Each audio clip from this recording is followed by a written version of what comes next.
Black cloud star system. एक असीम महल के भीतर गहराई में प्रियांशी की निगाहें बहुत गंभीर थीं और उसके चेहरे पर अविश्वास का भाव दिखाई दे रहा था। जब उसने धीरे से अर्जुन की ओर देखा, ऐसा लग रहा था कि वह बोलना चाहती थी, लेकिन झिझक रही थी। इस दृश्य को देखकर अर्जुन को स्वाभाविक रूप से पता था कि वह कोई बड़ा राज खोलने वाली है।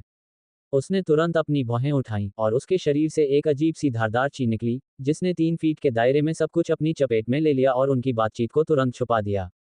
ये देखकर प्रियांशी आश्चर्य से बोले बिना नहीं रह सके, मैं तुम्हें जानता हूं, अर्जुन। क्या तुम अभी अभी स्टार पेट्रोलर दूत नहीं बने हो? तुम्हारी ताकत इतनी भयानक है और तुम इतने अनुभव के साथ काम करते हो। अगर मुझे नहीं पता होता कि आप वास्तव में कौन हैं, तो शायद मैं आपको एक प्रसिद्ध प्रतिभा समझता। आपकी प्रतिभा वाकई अद्भुत है। अर्जुन उसकी बात सुनकर हंसा, ज्यादा बातें करना बेकार है। प्राचीन मानव जाति के खंडहरों के बारे में आप कितना जानते हैं? जैसे ही उसने बात की, प्रियांशी के ठंडे, सुंदर चेहरे ने धीरे धीरे अर्जुन की जांच की और अंत में कहा, यदि आपने मेरी जान नहीं बचाई होती, तो शायद मैं आपको ऐसी बात नहीं बताती। मैंने तुम्हें पहले ही बताया था, जब हमारी मानव जाति के खंडहर पहली बार प्रकट हुए थे, तो तुम्हें पता होना चाहिए कि यह मानव जाति के सबसे गौरवशाली युग का हिस्सा था। इसमें अनगिनत विरासतें और धन संपत्ति होनी चाहिए। हो सकता है तुम्हें हमारे पूर्वजों की कृपा भी प्राप्त हो। यह एक खजाने की जमीन है। लेकिन मैं आपको बता सकता हूँ, मैंने बहुत से लोगों को भेजा है। हालांकि मुझे कोई विरासत या स्पिरिट क्रिस्टल नहीं मिला है, फिर भी मुझे इसके बारे में कुछ जानकारी जरूर है। मैं आपको बस इतना बता सकता हूं कि प्राचीन मानव कुल के खंडहर मानव जाति के सबसे चरम काल में सबसे शक्तिशाली विशेषज्ञों का निवास स्थान थे। जानते हैं, उस समय विधि क्षेत्र के विशेषज्ञों की संख्या नदी पार करने वाली काप मछलियों जितनी ही थी, उनकी संख्या तो बस बहुत ज्यादा थी। और मेरे द्वारा एकत्रित जानकारी के अनुसार मैं आपको बता सकता हूं, उस प्राचीन खंडहर के मालिक 5 पूर्व विश्व प्रभुत्वशाली थे। हालांकि वे पहले ही मर चुके हैं, उनकी शक्तिशाली आभा लगातार क्षीण होती जा रही है और विशाल प्राचीन मानव कुल का खंडहर अब धन धान्य से भर गया है। यदि आप में ताकत है, तो आप इसमें भाग ले सकते हैं और प्रतिस्पर्धा कर सकते हैं। भले ही आप खुद को जोखिम में डालने के लिए तैयार न हो, आप अभी भी मानव जाति के उच्च अधिकारियों को सूचित कर सकते हैं। आप महान पुण्य प्राप्त कर सकते हैं। मैंने तुम्हें अपना काम बता दिया है। तुम आगे क्या करने वाले हो, ये तो मैं जानना नहीं चाहता। यह मेरा तुम्हारा बदला है। अब मुझे अपनी चोटों को ठीक करना है। अगर हाल ही में कोई एलियन आक्रमण हुआ है, तो तुम मुझे बता सकते हो। हालांकि मैं बुरी तरह घायल हूं, फिर भी मैं अपनी तलवार नहीं चला सकता। उसके शब्द भयंकर थे। हालांकि उसका रूप बर्फ जैसी सुंदरी जैसा था, फिर भी उसमें हत्या की भावना छिपी थी। वह बेहद ठंडी और दबंग लग रही थी। अगर अर्जुन को उसकी असली पहचान न पता होती, तो शायद वह सचमुच उसे कोई महारानी समझ लेता।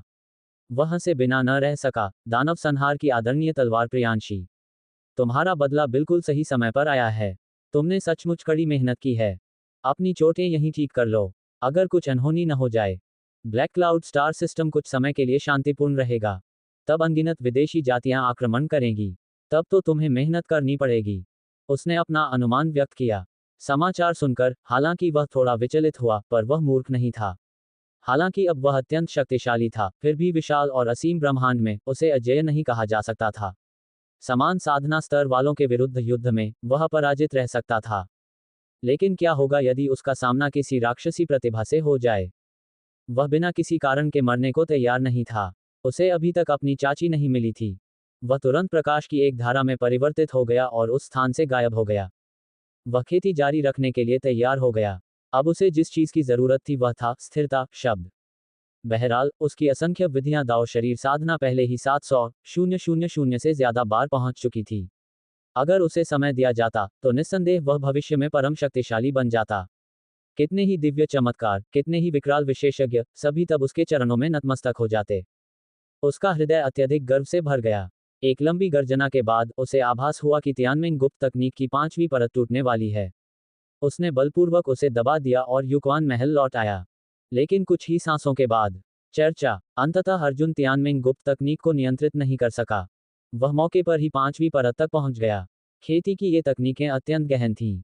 उसे स्पष्ट समझ प्राप्त हुई और उसकी आंखों में आश्चर्य झलक रहा था। यद्यपि तियानमेन गुप्त तकनीक की 5वीं परत ने साधना की गति में वृद्धि प्रदान की, यह अत्यंत सीमित था। अब जब वह गुप्त तकनीक की 6ठी परत तक पहुंच गया था, उसकी साधना की गति दोगुनी हो जाएगी। अगर उसने तियानमेन गुप्त तकनीक की 5वीं परत में ही महारत हासिल कर ली होती, तो उसकी साधना गति ज्यादा से ज्यादा 16 गुना ही बढ़ पाती, लेकिन 5वीं परत 36 गुना थी। अब असंख्य नियमों वाले दाव शरीर के प्रवर्धन के साथ, अगर वह इस समय साधना कर रहा होता तो उसकी साधना गति सामान्य लोगों की तुलना में कम से कम 10 लाख गुना बढ़ जाती। ये सचमुच तीव्र प्रगति थी। उनका मानना था कि इसमें ज्यादा समय नहीं लगेगा, वह निश्चित रूप से फिर से सफल होगा और छठी दिव्य क्षमता पर बलपूर्वक अधिकार प्राप्त करें। ये सोचकर उसके होठों के कोने पर एक हल्की सी मुस्कान उभर आई। लेकिन वह नहीं जानता था, उसी समय जिस महल से वह अभी अभी निकला था उसके अंदर प्रियांशी अकेली थी, लगातार अपनी चांदी की धार पहुंच रही थी। उसके मनमोहक सुंदर चेहरे पर उदासी की एक झलक दिखाई दे रही थी। उसके सफेद बाल उसकी कमर तक लहरा रहे थे और उसका सुडौल शरीर धीरे धीरे सीढ़ियों पर टिक गया था। उसके चेहरे पर उलझन थी क्योंकि वह अर्जुन के गायब होने की दिशा में शून्य भाव से देख रही थी। पिताजी ने कहा, वह चाहते हैं कि मैं उनसे शादी कर लूं। ये कैसे संभव है? हालांकि मेरा दानव वध ब्लेड संप्रदाय एक छोटा संप्रदाय है, लेकिन मैं खुद को क्यों पेश करूं सिर्फ इसलिए कि उसने मुझे एक बार बचाया था? क्या उसमें कोई विशेष गुण है? उसकी आंखें बर्फ की चट्टान की तरह ठंडी थीं, लेकिन इस पल एक लहर सी उभर आई। उसने अपने हाथ में रखे पत्र को देखा, हालांकि वह थोड़ा क्षतिग्रस्त था, पर उसकी लिखावट साफ साफ बता रही थी कि उसे अर्जुन के करीब आना है, उसके लिए भावनाएं विकसित करनी है और अंततः उससे शादी करनी है। ये कैसे हो सकता है? प्रियांशी के हृदय में अत्यधिक अहंकार था। वह स्वर्ग के किसी भी चमत्कार को तुच्छ समझती थी, खुद को सबसे शक्तिशाली मानती थी और मानती थी कि उसका लंबा तलवार सब कुछ चीर सकता है। हालांकि हाल ही में उसे विदेशी जातियों द्वारा घात लगाकर किए गए हमले में करारी हार का सामना करना पड़ा था, लेकिन उसका मानना था कि यह केवल इसलिए था क्योंकि दुश्मन बहुत अधिक थे और इससे उसके हृदय में कोई हलचल नहीं हुई। लेकिन तभी अर्जुन की आकृति प्रकट हुई। यद्यपि वह ऐसी बात स्वीकार करने के लिए बहुत अनिच्छुक थी, फिर भी वह शर्म के साथ यह स्वीकार करने से खुद को नहीं रोक सकी कि वह सचमुच कुछ क्षण के लिए स्तब्ध रह गई थी। अर्जुन शक्तिशाली और बलवान था, फिर भी वह मानव जाति के प्रति दयालु था, तारों से भरी आकाश की असंख्य जातियों से अत्यधिक घृणा करता था, उन्हें मारने में निर्णायक था और उसने उसकी रक्षा की थी। ऐसे व्यक्ति से वह प्रेम कैसे न करती? लेकिन वर्षों तक अपनी बर्फीली सुंदरता की छवि को बनाए रखने के कारण यह उनकी आदत बन गई थी। वह लगातार अपनी भावनाओं पर काबू रखती रही, क्योंकि उसे पता था कि जब उसके पिता को सारी बातें पता चलेंगी तो उन्होंने उसे एक पत्र भेजा होगा, जिससे उसका धैर्य पूरी तरह से टूट जाएगा। क्या ऐसा हो सकता है? मुझे सचमुच उससे शादी करनी होगी। अर्जुन को स्वाभाविक रूप से यह पता नहीं था कि प्रियांशी इस बात से परेशान था कि उसे उसका सामना कैसे करना है। इसके विपरीत, वह इस समय बहुत खुश हो सकता था। डेंटियन में गुप्त तकनीक और असंख्य नियमों वाले दाव शरीर के संयोजन से उसकी साधना दर सीधे लाखों मील तक पहुंच गई थी, एक दिन में 1000 मील का अनुभव। उसे स्वाभाविक रूप से यह बहुत पसंद आया और वह अपनी आंखें बंद किए बिना नहीं रह सका, अपनी आत्मा की गहराई में निरंतर अलौकिक शक्तियों का विकास करता रहा। दूसरों की नज़र में शायद केवल 1 घंटा ही बीता होगा, लेकिन अर्जुन की नज़र में लाखों घंटे बीत चुके थे। उसकी शक्ति लगातार बढ़ रही थी। पिछला रूप अगले रूप को हरा सकता था। उसकी शक्ति पहले ही अपने चरम पर पहुंच चुकी थी। अगर वह अस्थायी रूप से छठे दिव्य क्षमता बीज की साधना न कर पाता, तो शायद वह पहले ही सफलता प्राप्त कर लेता और अपनी शक्ति तुरंत बढ़ा लेता। अर्जुन फिर से खड़ा हो गया। इस बार वह प्रियांशी से मिलने नहीं, बल्कि गश्त लगाने जा रहा था। हालांकि ब्लैक क्लाउड स्टार सिस्टम को सील कर दिया गया था, लेकिन शून्य में छिपने के लिए स्वर्ग द्वारा चुनी गई एलियन जाति के तरीके बेहद अजीब थे, खासकर किंग्यू कबीले के, जो भ्रम और तूफानों में माहिर थे।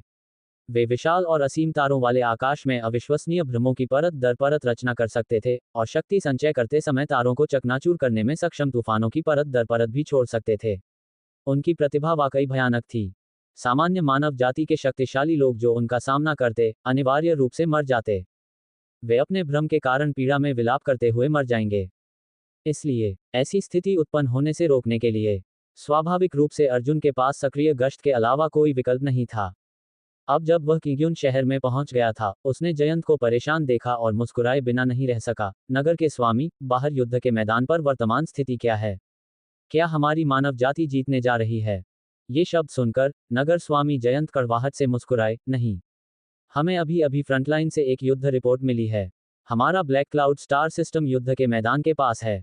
इसलिए हम जानते हैं कि हमारी मानव जाति ने ऊपरी हाथ हासिल नहीं किया है। इसके विपरीत बहुत सारे लोग मारे गए हैं। शायद ये कुछ महान हस्तियों के कहने पर था। ये युद्ध क्षेत्र मानव जाति, किंग्यू कबीले और बैंगनी थंडर कबीले की युवा पीढ़ी के लिए लड़ने के लिए है। अब कोई भी महान हस्ती कोई कदम नहीं उठा रही है। उनमें से अधिकांश शेंटोंग दायरे के शक्तिशाली लोग हैं, लेकिन फिर भी यह अभी भी बेहद भयानक है। यदि हमारा ब्लैक क्लाउड स्टार सिस्टम टिक नहीं सका, तो शायद सैकड़ों अरब मानव जाति के लोग नष्ट हो जाएंगे। हम केवल यही आशा कर सकते हैं कि हमारी मानव जाति की प्रतिभाएं पर्याप्त रूप से मजबूत हों। स्वर्ग द्वारा चुनी गई विदेशी जाति को उन्हें मारने मत दो। जयंत ने असहाय होकर धीरे से आह भरी। अर्जुन ने सोचा, प्रियांशी के मुंह से उसे स्वाभाविक रूप से पता चल गया था कि प्राचीन मानव खंडहर के अंदर क्या है। साथ ही कई दिनों की जांच पड़ताल के बाद उसे स्वाभाविक रूप से पता चला कि इस बार प्राचीन मानव खंडहर स्वर्ग के चुने हुए 9 या उससे अधिक अलौकिक शक्तियों वाले लोगों को प्रवेश करने से रोक रहे थे। अगर इस क्षेत्र से ऊपर का कोई प्राणी जल्दबाजी में प्रवेश करता तो वह प्राचीन मानव खंडहरों द्वारा अनिवार्य रूप से नष्ट हो जाता, अंततः आश्चर्य में मरना। वास्तव में ये प्राचीन मानव खंडहर एक मानव जाति के ऋषि द्वारा भविष्य की पीढ़ियों पर कृपा की एक झलक पाने के लिए बनाया गया था। इस प्रकार उनकी विरासत को संरक्षित किया गया और भाग्यशाली व्यक्तियों की खोज की गई। उसे युवा चाहिए, आप जैसे बुजुर्ग व्यक्ति का अचानक आगे आकर युवा पीढ़ी के साथ प्रतिस्पर्धा करना। तुम मारे जाने के लायक हो। सब कुछ समझकर अर्जुन अवाक रह गया। बेशक उसके हृदय ने अनायास ही राहत की सांस ली। अगर महान हस्तियां कोई कदम उठाएंगी तो एक महायुद्ध अवश्यंभावी रूप से छिड़ जाएगा। विशाल ब्रह्मांड मांस की चक्की बन जाएगा। उस समय केवल मानव जाति के सैकड़ों अरबों लोग ही नहीं मर रहे होंगे। यह एक के बाद एक तारा प्रणाली का विनाश होगा। ये भी अच्छी बात है। अर्जुन अपने स्थान से गायब हो गया और शून्य में गश्त करने चला गया।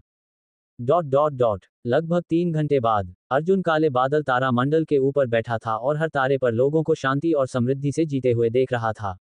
वह साधना जारी रखने के लिए युक्वान महल लौटने ही वाला था, लेकिन उसने कभी सोचा भी नहीं था कि इसी क्षण काले बादल तारा मंडल के बाहर अचानक गर्जनाएं गूंज उठेंगी। वह आश्चर्य से पीछे मुड़ा तो देखा कि 5 शेनटोंग क्षेत्र स्तर के बैंगनी वज्र कबीले के कई सदस्य अचानक सामने आ गए हैं। अर्जुन के मन में अनायास ही संदेह उत्पन्न हो गया। कुछ ठीक नहीं है, बहुत गलत। प्राचीन मानव कुल के खंडहरों की लड़ाई जोरों पर है। मानव जाति और विदेशी जातियों में से चुने गए स्वर्गवासी एक के बाद एक आगे बढ़ रहे हैं। प्राचीन मानव कुल के खंडहरों की विरासत के लिए उन्होंने लगभग अपनी पूरी ताकत झोंक दी है। विदेशी जातियों की कोई भी युवा पीढ़ी इतना महत्वपूर्ण अवसर नहीं छोड़ेगी। हालांकि ब्लैक क्लाउड स्टार सिस्टम सामान्य से ज्यादा दूर नहीं है, लेकिन अंततः ये युद्ध क्षेत्र का केंद्र नहीं है। वे अचानक यहाँ क्यों प्रकट हुए? ये वाकई बहुत अजीब है। और उन कुछ 5 शेनटोंग दायरे स्तर के बैंगनी थंडर कबीले के सदस्यों के सामने वास्तव में एक 4 शेनटोंग दायरे स्तर मानव जाति स्वर्ग चुना गया था। इस दृश्य को देखकर अर्जुन ने अपनी भौं थोड़ी सी ऊपर उठाई। हालांकि दूसरे पक्ष ने केवल 4 दिव्य क्षमता बीजों में ही महारत हासिल की थी, फिर भी वह मृत्यु से बेहद भयभीत लग रहा था। कुछ ही क्षणों में उसने दूसरे पक्ष की उड़ान तकनीक से 4 बच निकले दिव्य क्षमता बीजों के निशान देख लिए थे। ये वाकई बहुत ही अपमानजनक था। क्या सचमुच दुनिया में कोई ऐसा व्यक्ति है जिसने अपनी जान बचाने के लिए चारों अलौकिक शक्तियों को बच निकलने की तकनीकों में विकसित कर लिया हो? अर्जुन अवाक रह गए, लेकिन क्योंकि दूसरा पक्ष एक लोच की तरह था जो असीम ब्रह्मांड में हर जगह छिपा हुआ था, इसलिए वह उन 5 शेनटोंग दायरे स्तर के बैंगनी थंडर कबीले के सदस्यों द्वारा मारे जाने से बच गए। बचाओ भाई, बचाओ। मैं बैंगनी नीले स्टार सिस्टम से एक स्टार गश्ती दूत हूँ। मेरे पीछे जो विदेशी जाति है वह बहुत भयंकर है। उन्होंने मेरा पीछा करते हुए यहाँ तक आ पहुँचा। अगर तुम मुझे नहीं बचाओगे तो मैं सचमुच मर जाऊंगा। दूसरा पक्ष चिल्लाता रहा, उसकी आंखों में विकृति और निराशा झलक रही थी। और उसके पीछे शेनटोंग दायरे के पर्पल थंडर कबीले के वे 5 सदस्य ये दृश्य देखकर ठंडेपन से मुस्कुराए और अर्जुन की ओर देखते हुए बोले, बच्चे, दखल मत दो। आपको इस जगह की अच्छी तरह से रखवाली करनी चाहिए और हम अपने काम से काम रखेंगे। यदि आप बेहतर नहीं जानते और उसे बचाने की कोशिश नहीं करते तो हम क्रोधित हो जाएंगे। आप अकेले हमें नहीं रोक सकते। वे जोर जोर से दहाड़ रहे थे और अपने स्टील के ब्लेड लहरा रहे थे। इस दृश्य को देखकर अर्जुन पूरी तरह से अवाक रह गया। खैर, उसने कई तूफान और लहरें देखी थीं। कम से कम 7-8 या 30 नहीं, पर्पल थंडर कबीले के सदस्य उसके हाथों मारे गए थे। वह स्वाभाविक रूप से पर्पल थंडर कबीले के स्वभाव को जानता था। उनकी मुख्य विशेषता बेशर्मी थी। मुझे बचाओ, हे मानव जाति, तुम बस क्यों देख रहे हो? मैं मरने जा रहा हूँ।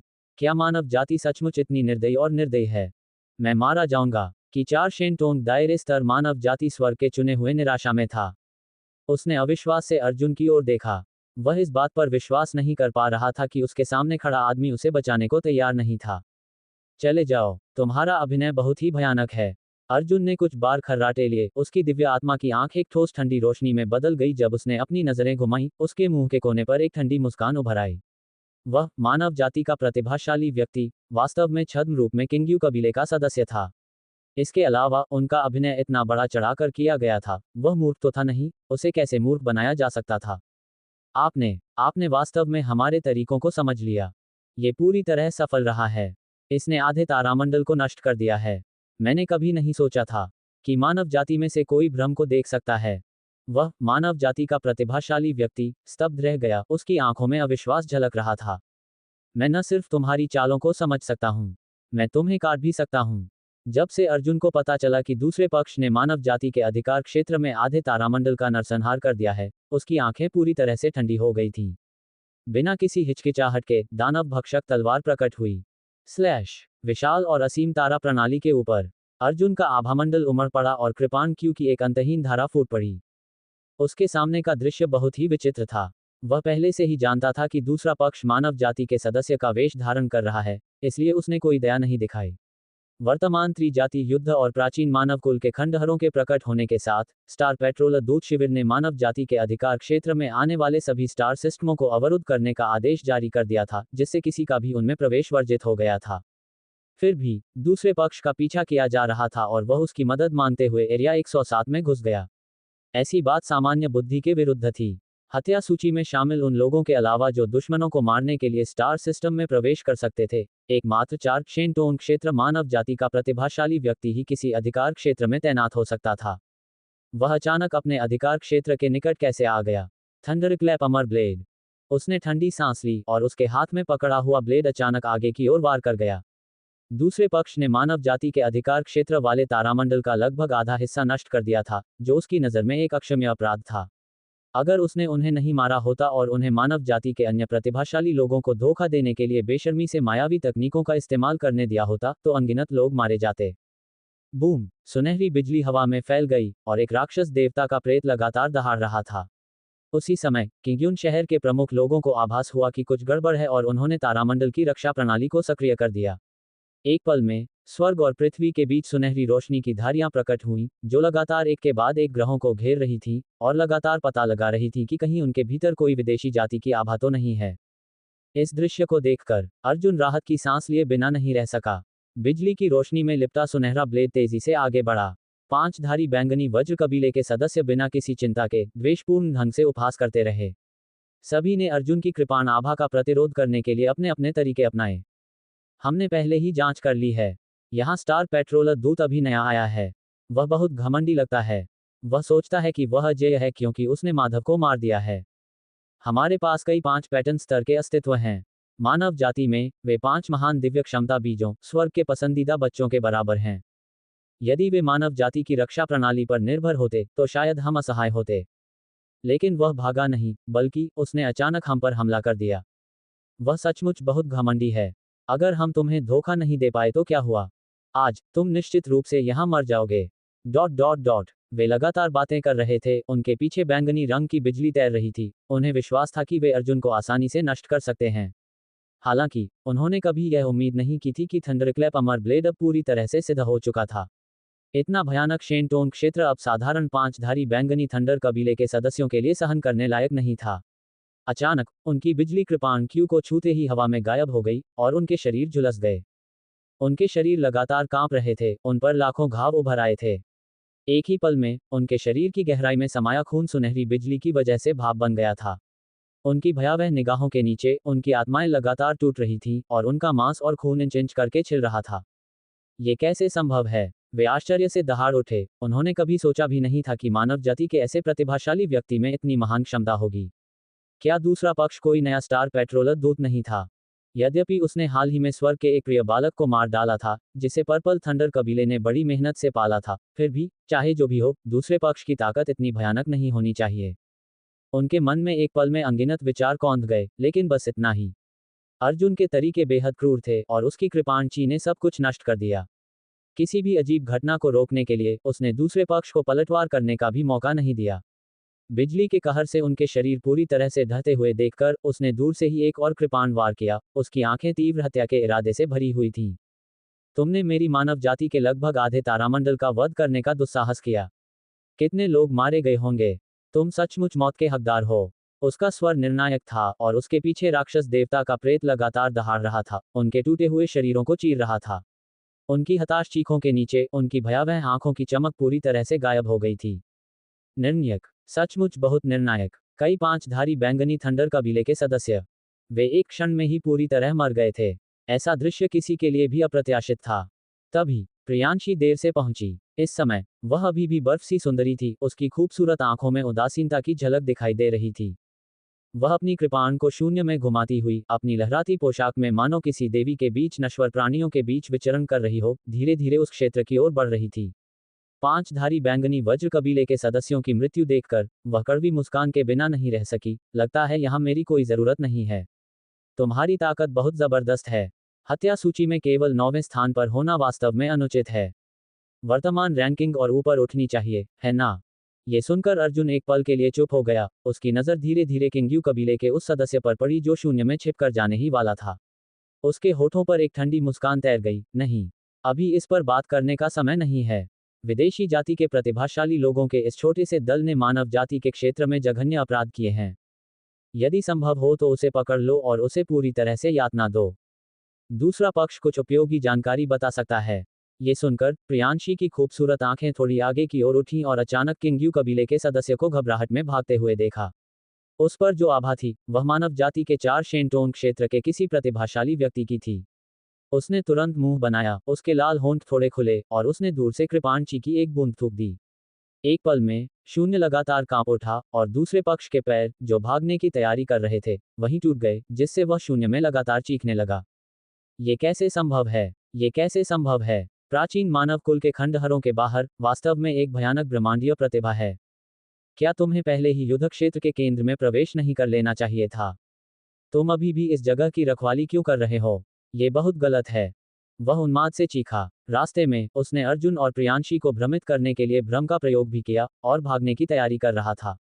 ये जानना जरूरी है कि हालांकि अब वह केवल 4 शेनतोन क्षेत्र का था, उसका हर शेनतोन क्षेत्र भागने का एक तरीका था। अगर वह पूरी ताकत लगा देता तो भी वह 6 शेनतोन क्षेत्र के ब्रह्मांडीय प्रतिभाशाली व्यक्ति को चक्कर लगवा सकता था, भले ही इसके लिए उसे अपनी आधी जान गंवानी पड़े।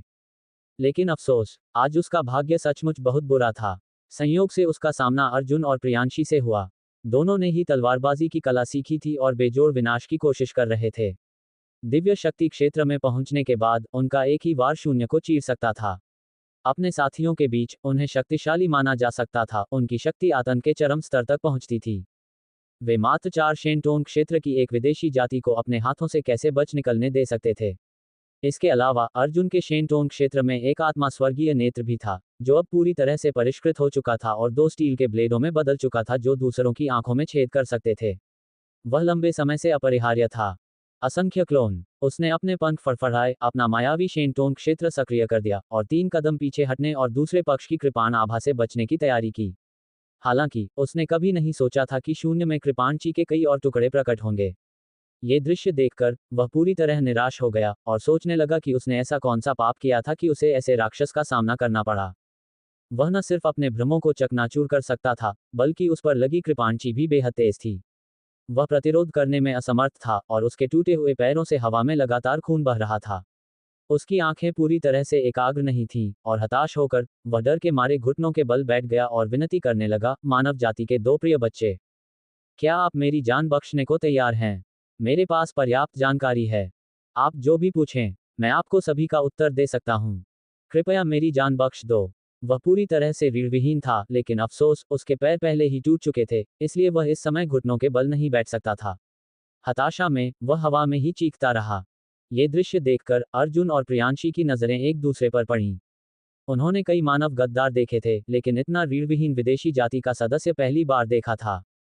ब्लैक क्लाउड स्टार सिस्टम के पास एक तारा नदी के ऊपर अर्जुन की प्राणशक्ति निरंतर उमड़ रही थी।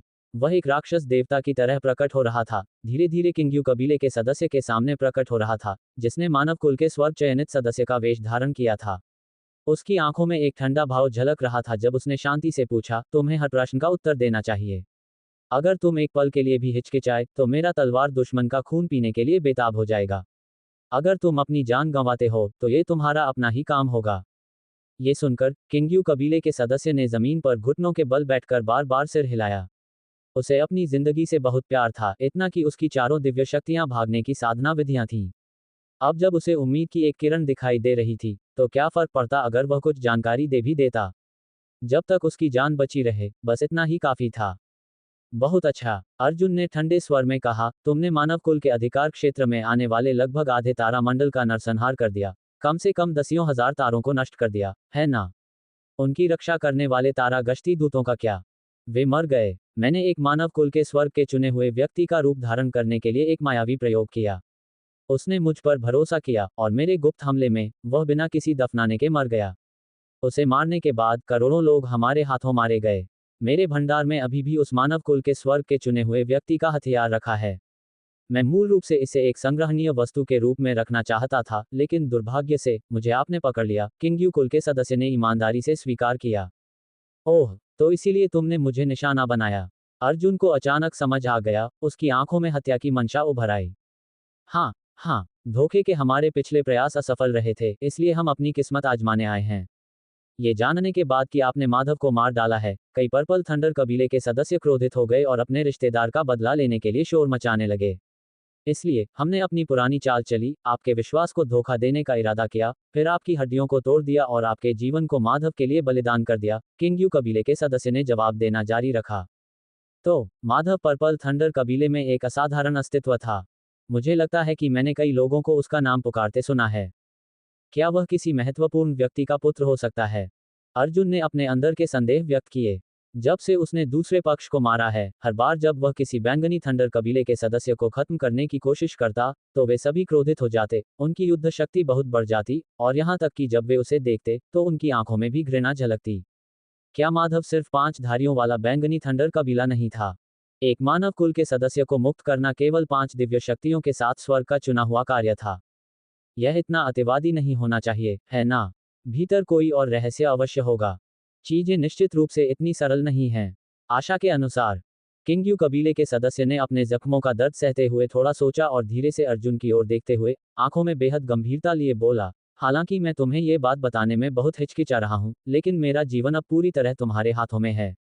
ये कहना तो बहुत बड़ा पाप है, लेकिन अगर मैं अपनी जान गंवा दूं, तो इससे क्या फर्क पड़ता है कि मैं कोई बड़ा पाप करूं? ये तो बस मौत है, इसलिए स्वाभाविक रूप से मैं तुम्हें बता सकता हूं। ये सुनकर अर्जुन ने सिर हिलाया और कहा, आप वास्तव में एक बुद्धिमान व्यक्ति हैं। सच कहूं तो पर्पल थंडर कबीले में 12 दानव पूज्य हैं, जिनमें से प्रत्येक एक विधि क्षेत्र का अस्तित्व है। वे पर्पल थंडर कबीले के मध्यम स्तरीय शासक हैं और उनके असंख्य वंशज हैं, जिनमें से सभी असाधारण रूप से प्रतिभाशाली हैं, जो अपनी युवावस्था में ही युवा पीढ़ी पर अपना प्रभाव डालने में सक्षम हैं। वे सचमुच भयानक हैं। शायद ये प्रतिभा के प्रति स्वर्ग की ईर्ष्या के कारण है, लेकिन यद्यपि 12 दानव पूज्यों के कई वंशज हैं, फिर भी वे वास्तव में अकाल मृत्यु के शिकार हैं। जो वयस्कता तक पहुंचने में सफल होते हैं, वे अक्सर स्वतः ही दिव्य शक्ति क्षेत्र के महाशक्ति बन जाते हैं।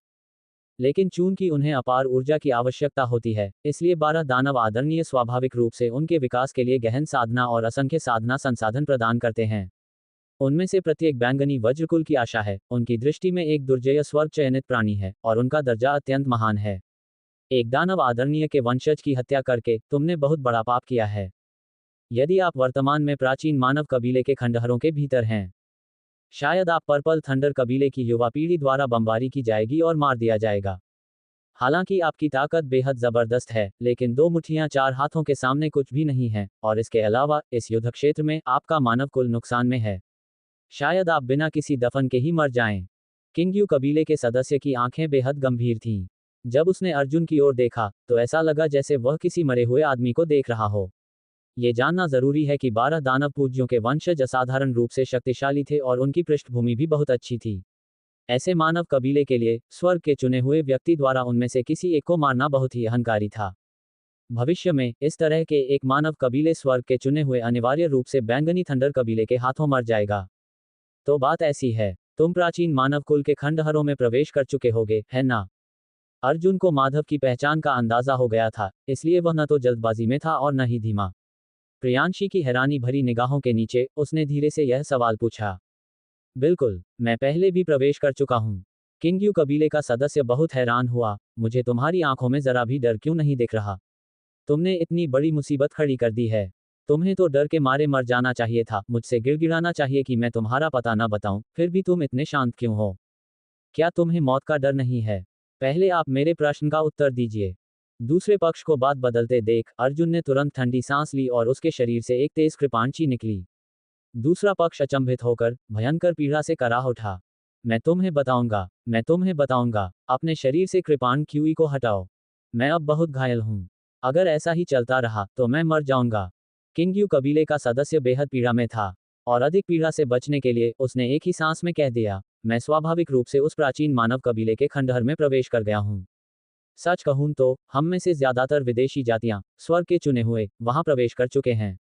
हमने अपने पूर्वजों के कुछ अवशेष वहां से निकाले हैं। मानव कुल के गौरवशाली युग में वे मानव कुल को अपना स्वामी मानने को तैयार थे, और इस प्रकार आत्महत्या करने के बाद उन्होंने कवच और हथियार बनाने के लिए अपने शरीर मानव कुल को अर्पित कर दिए। हमारे लिए ये बहुत अपमानजनक है, लेकिन ये अंततः हमारे पूर्वजों द्वारा छोड़े गए कवच हैं, इसलिए हम सभी ने इन्हें संग्रह के लिए अपने भंडारों में रख दिया। और हमारी जांच के माध्यम से इस बार दिखाई देने वाले प्राचीन मानव कबीले के खंडहर एक विरासत हैं, एक परीक्षण गुप्त क्षेत्र है जिसे आपके मानव कबीले के शक्तिशाली लोगों ने भविष्य की पीढ़ियों को लाभ पहुंचाने के लिए छोड़ा है। यदि आपका मानव कबीला स्वर्ग का चुना हुआ गुप्त क्षेत्र में प्रवेश करता है, तो वे विरासत प्राप्त करने में सक्षम हो सकते हैं।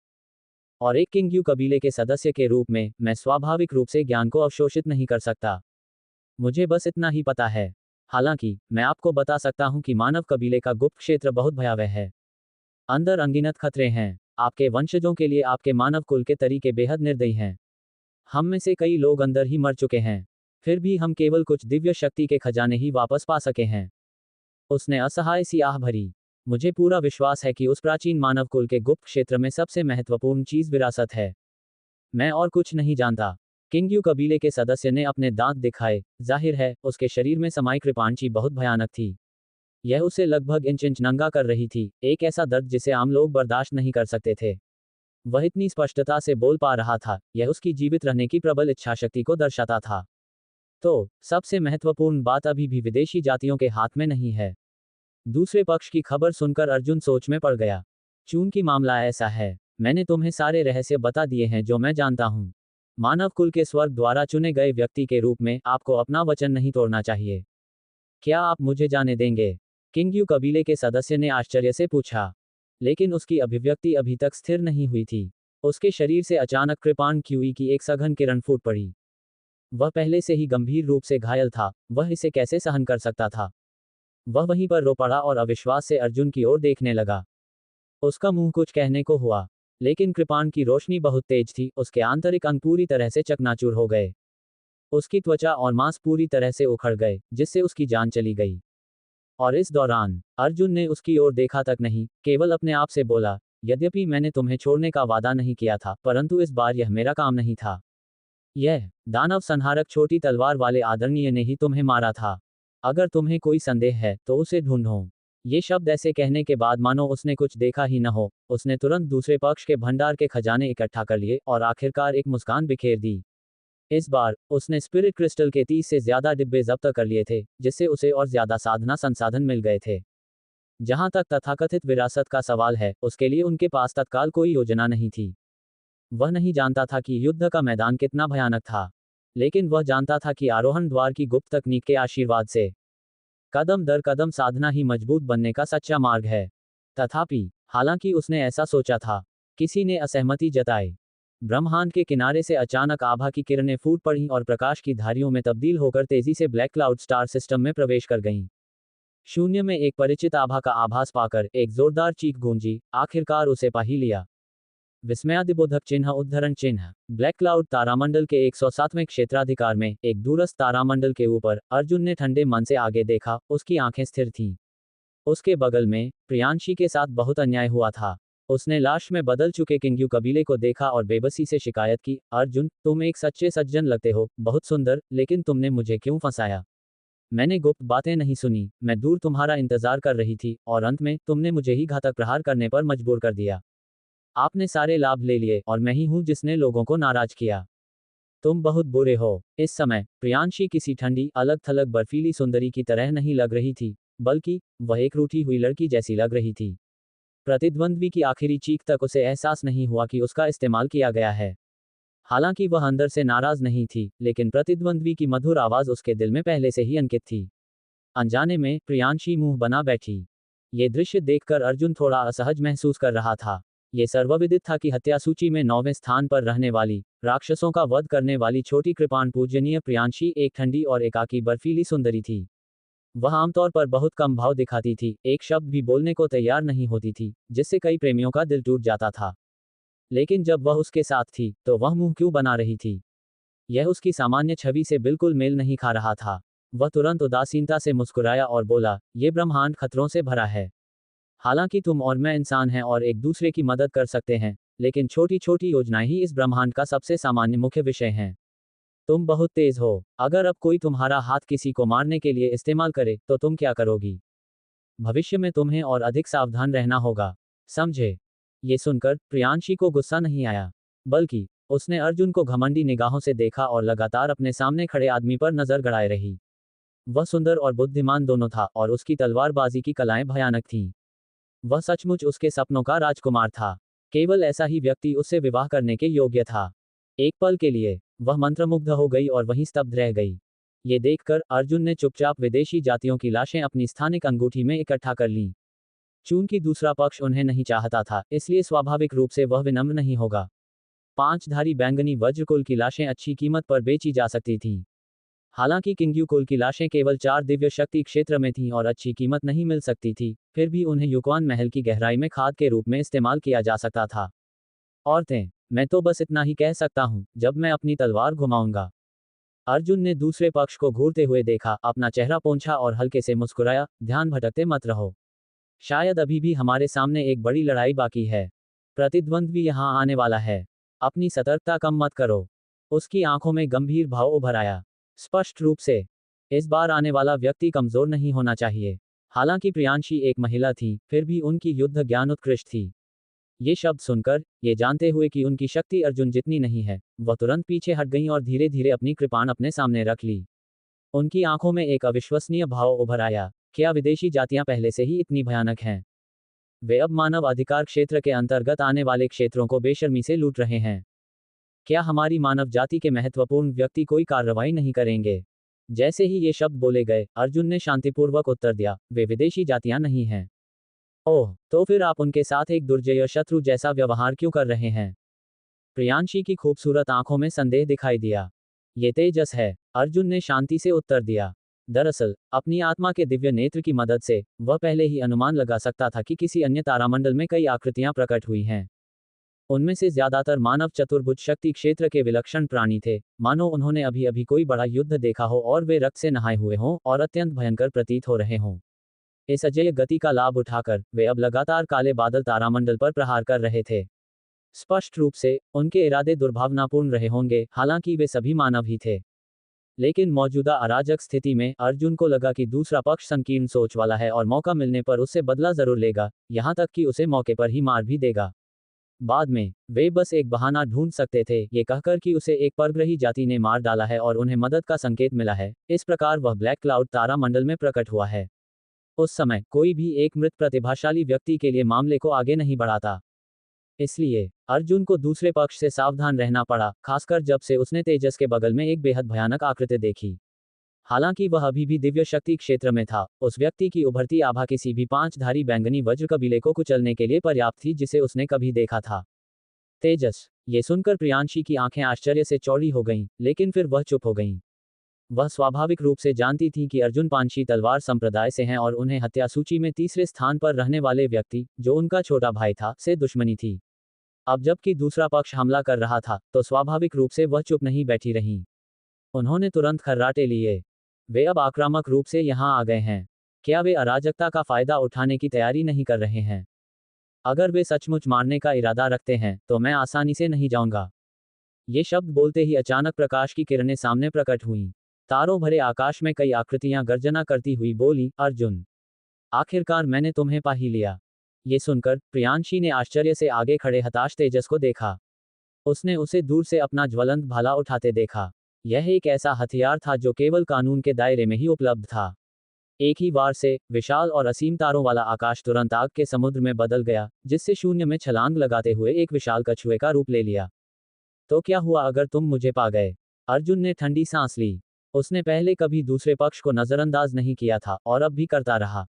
इसलिए, हालांकि दूसरे पक्ष का ज्वलंत भाला एक धर्म क्षेत्र का हथियार था, फिर भी उसकी आंखों में तिरस्कार झलक रहा था, और उसने कृपाण चलाने की भी जहमत नहीं उठाई, और उसके शरीर पर कोई रक्षात्मक उपाय भी नहीं दिखा। ऐसा लग रहा था जैसे वह उसे कुछ भी नहीं समझता था। ये दृश्य देखकर तेजस आग बबूला हो गया। उसका बड़ा भाई हत्या सूची में तीसरे नंबर पर था और वह खुद स्वर्ग का कृपापात्र था। वह जहां भी जाता, लोग उसकी चापलूसी करते। किसी ने उसे इस तरह कब नजरअंदाज किया था।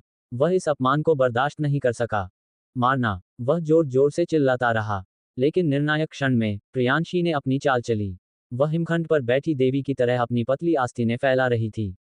उसके हाथ में तलवार की रोशनी एक ऐसे क्रिस्टल में बदल गई जो 10,000 सालों से नहीं पिघला था। उसकी हर चाल शालीन थी, फिर भी उसने कोई दया नहीं दिखाई और अचानक तलवार से वार कर दिया। बूम। दोनों पक्षों की आभा जलती रही, लेकिन चाहे जो भी हो, प्रियांशी अंततः एक देवी थी जिन्होंने 5 दिव्य शक्तियों की साधना की थी और किलिंग लिस्ट में पहुंच गई थी। एक स्टार पेट्रोलर दूत होने के साथ साथ, जिन्होंने ब्रह्मांड में अनगिनत वर्षों का प्रशिक्षण लिया था, उनकी युद्ध जागरूकता अपने चरम पर पहुंच गई थी। अब उनकी प्रतिद्वंद्वी किलिंग लिस्ट में शीर्ष 5 में शामिल थी, तो एक साधारण तेजस उन्हें कैसे रोक सकता था। जिस समय दोनों पक्ष आपस में भिड़ गए, तेजस ने तुरंत ताज़ा खून थूका और कई कदम पीछे हट गया। उसकी आंखों में एक अविश्वसनीय भाव उभर आया जब उसने उस ठंडी और घमंडी महिला को देखा जो अब अर्जुन के सामने खड़ी थी। उसकी आवाज कांप उठी, छोटे कृपाण पूज्यवर, जिसने राक्षसों का वध किया, तुम उसकी रक्षा क्यों कर रहे हो? ये सुनकर प्रियांशी की खूबसूरत आंखें चमक उठीं। उसने मन ही मन सोचा, अगर मैंने उसकी रक्षा न की होती, तो शायद उसकी एक मामूली तलवार के वार से तुम वहीं मर जाती। क्या आप अर्जुन हैं? ये हमारी पहली आधिकारिक बैठक है। शायद मैं तुम्हें पूरी तरह दबा दूंगा। क्या आप मेरे अनुयायी बनने को तैयार हैं? विशाल और असीम तारा प्रणाली के ऊपर दोनों पक्ष दूर से ही एक दूसरे का सामना कर रहे थे। उनकी आंखें अद्वितीय युद्ध की भावना से भरी हुई थीं, लेकिन वे कोई भी कदम उठाने में धीमे थे।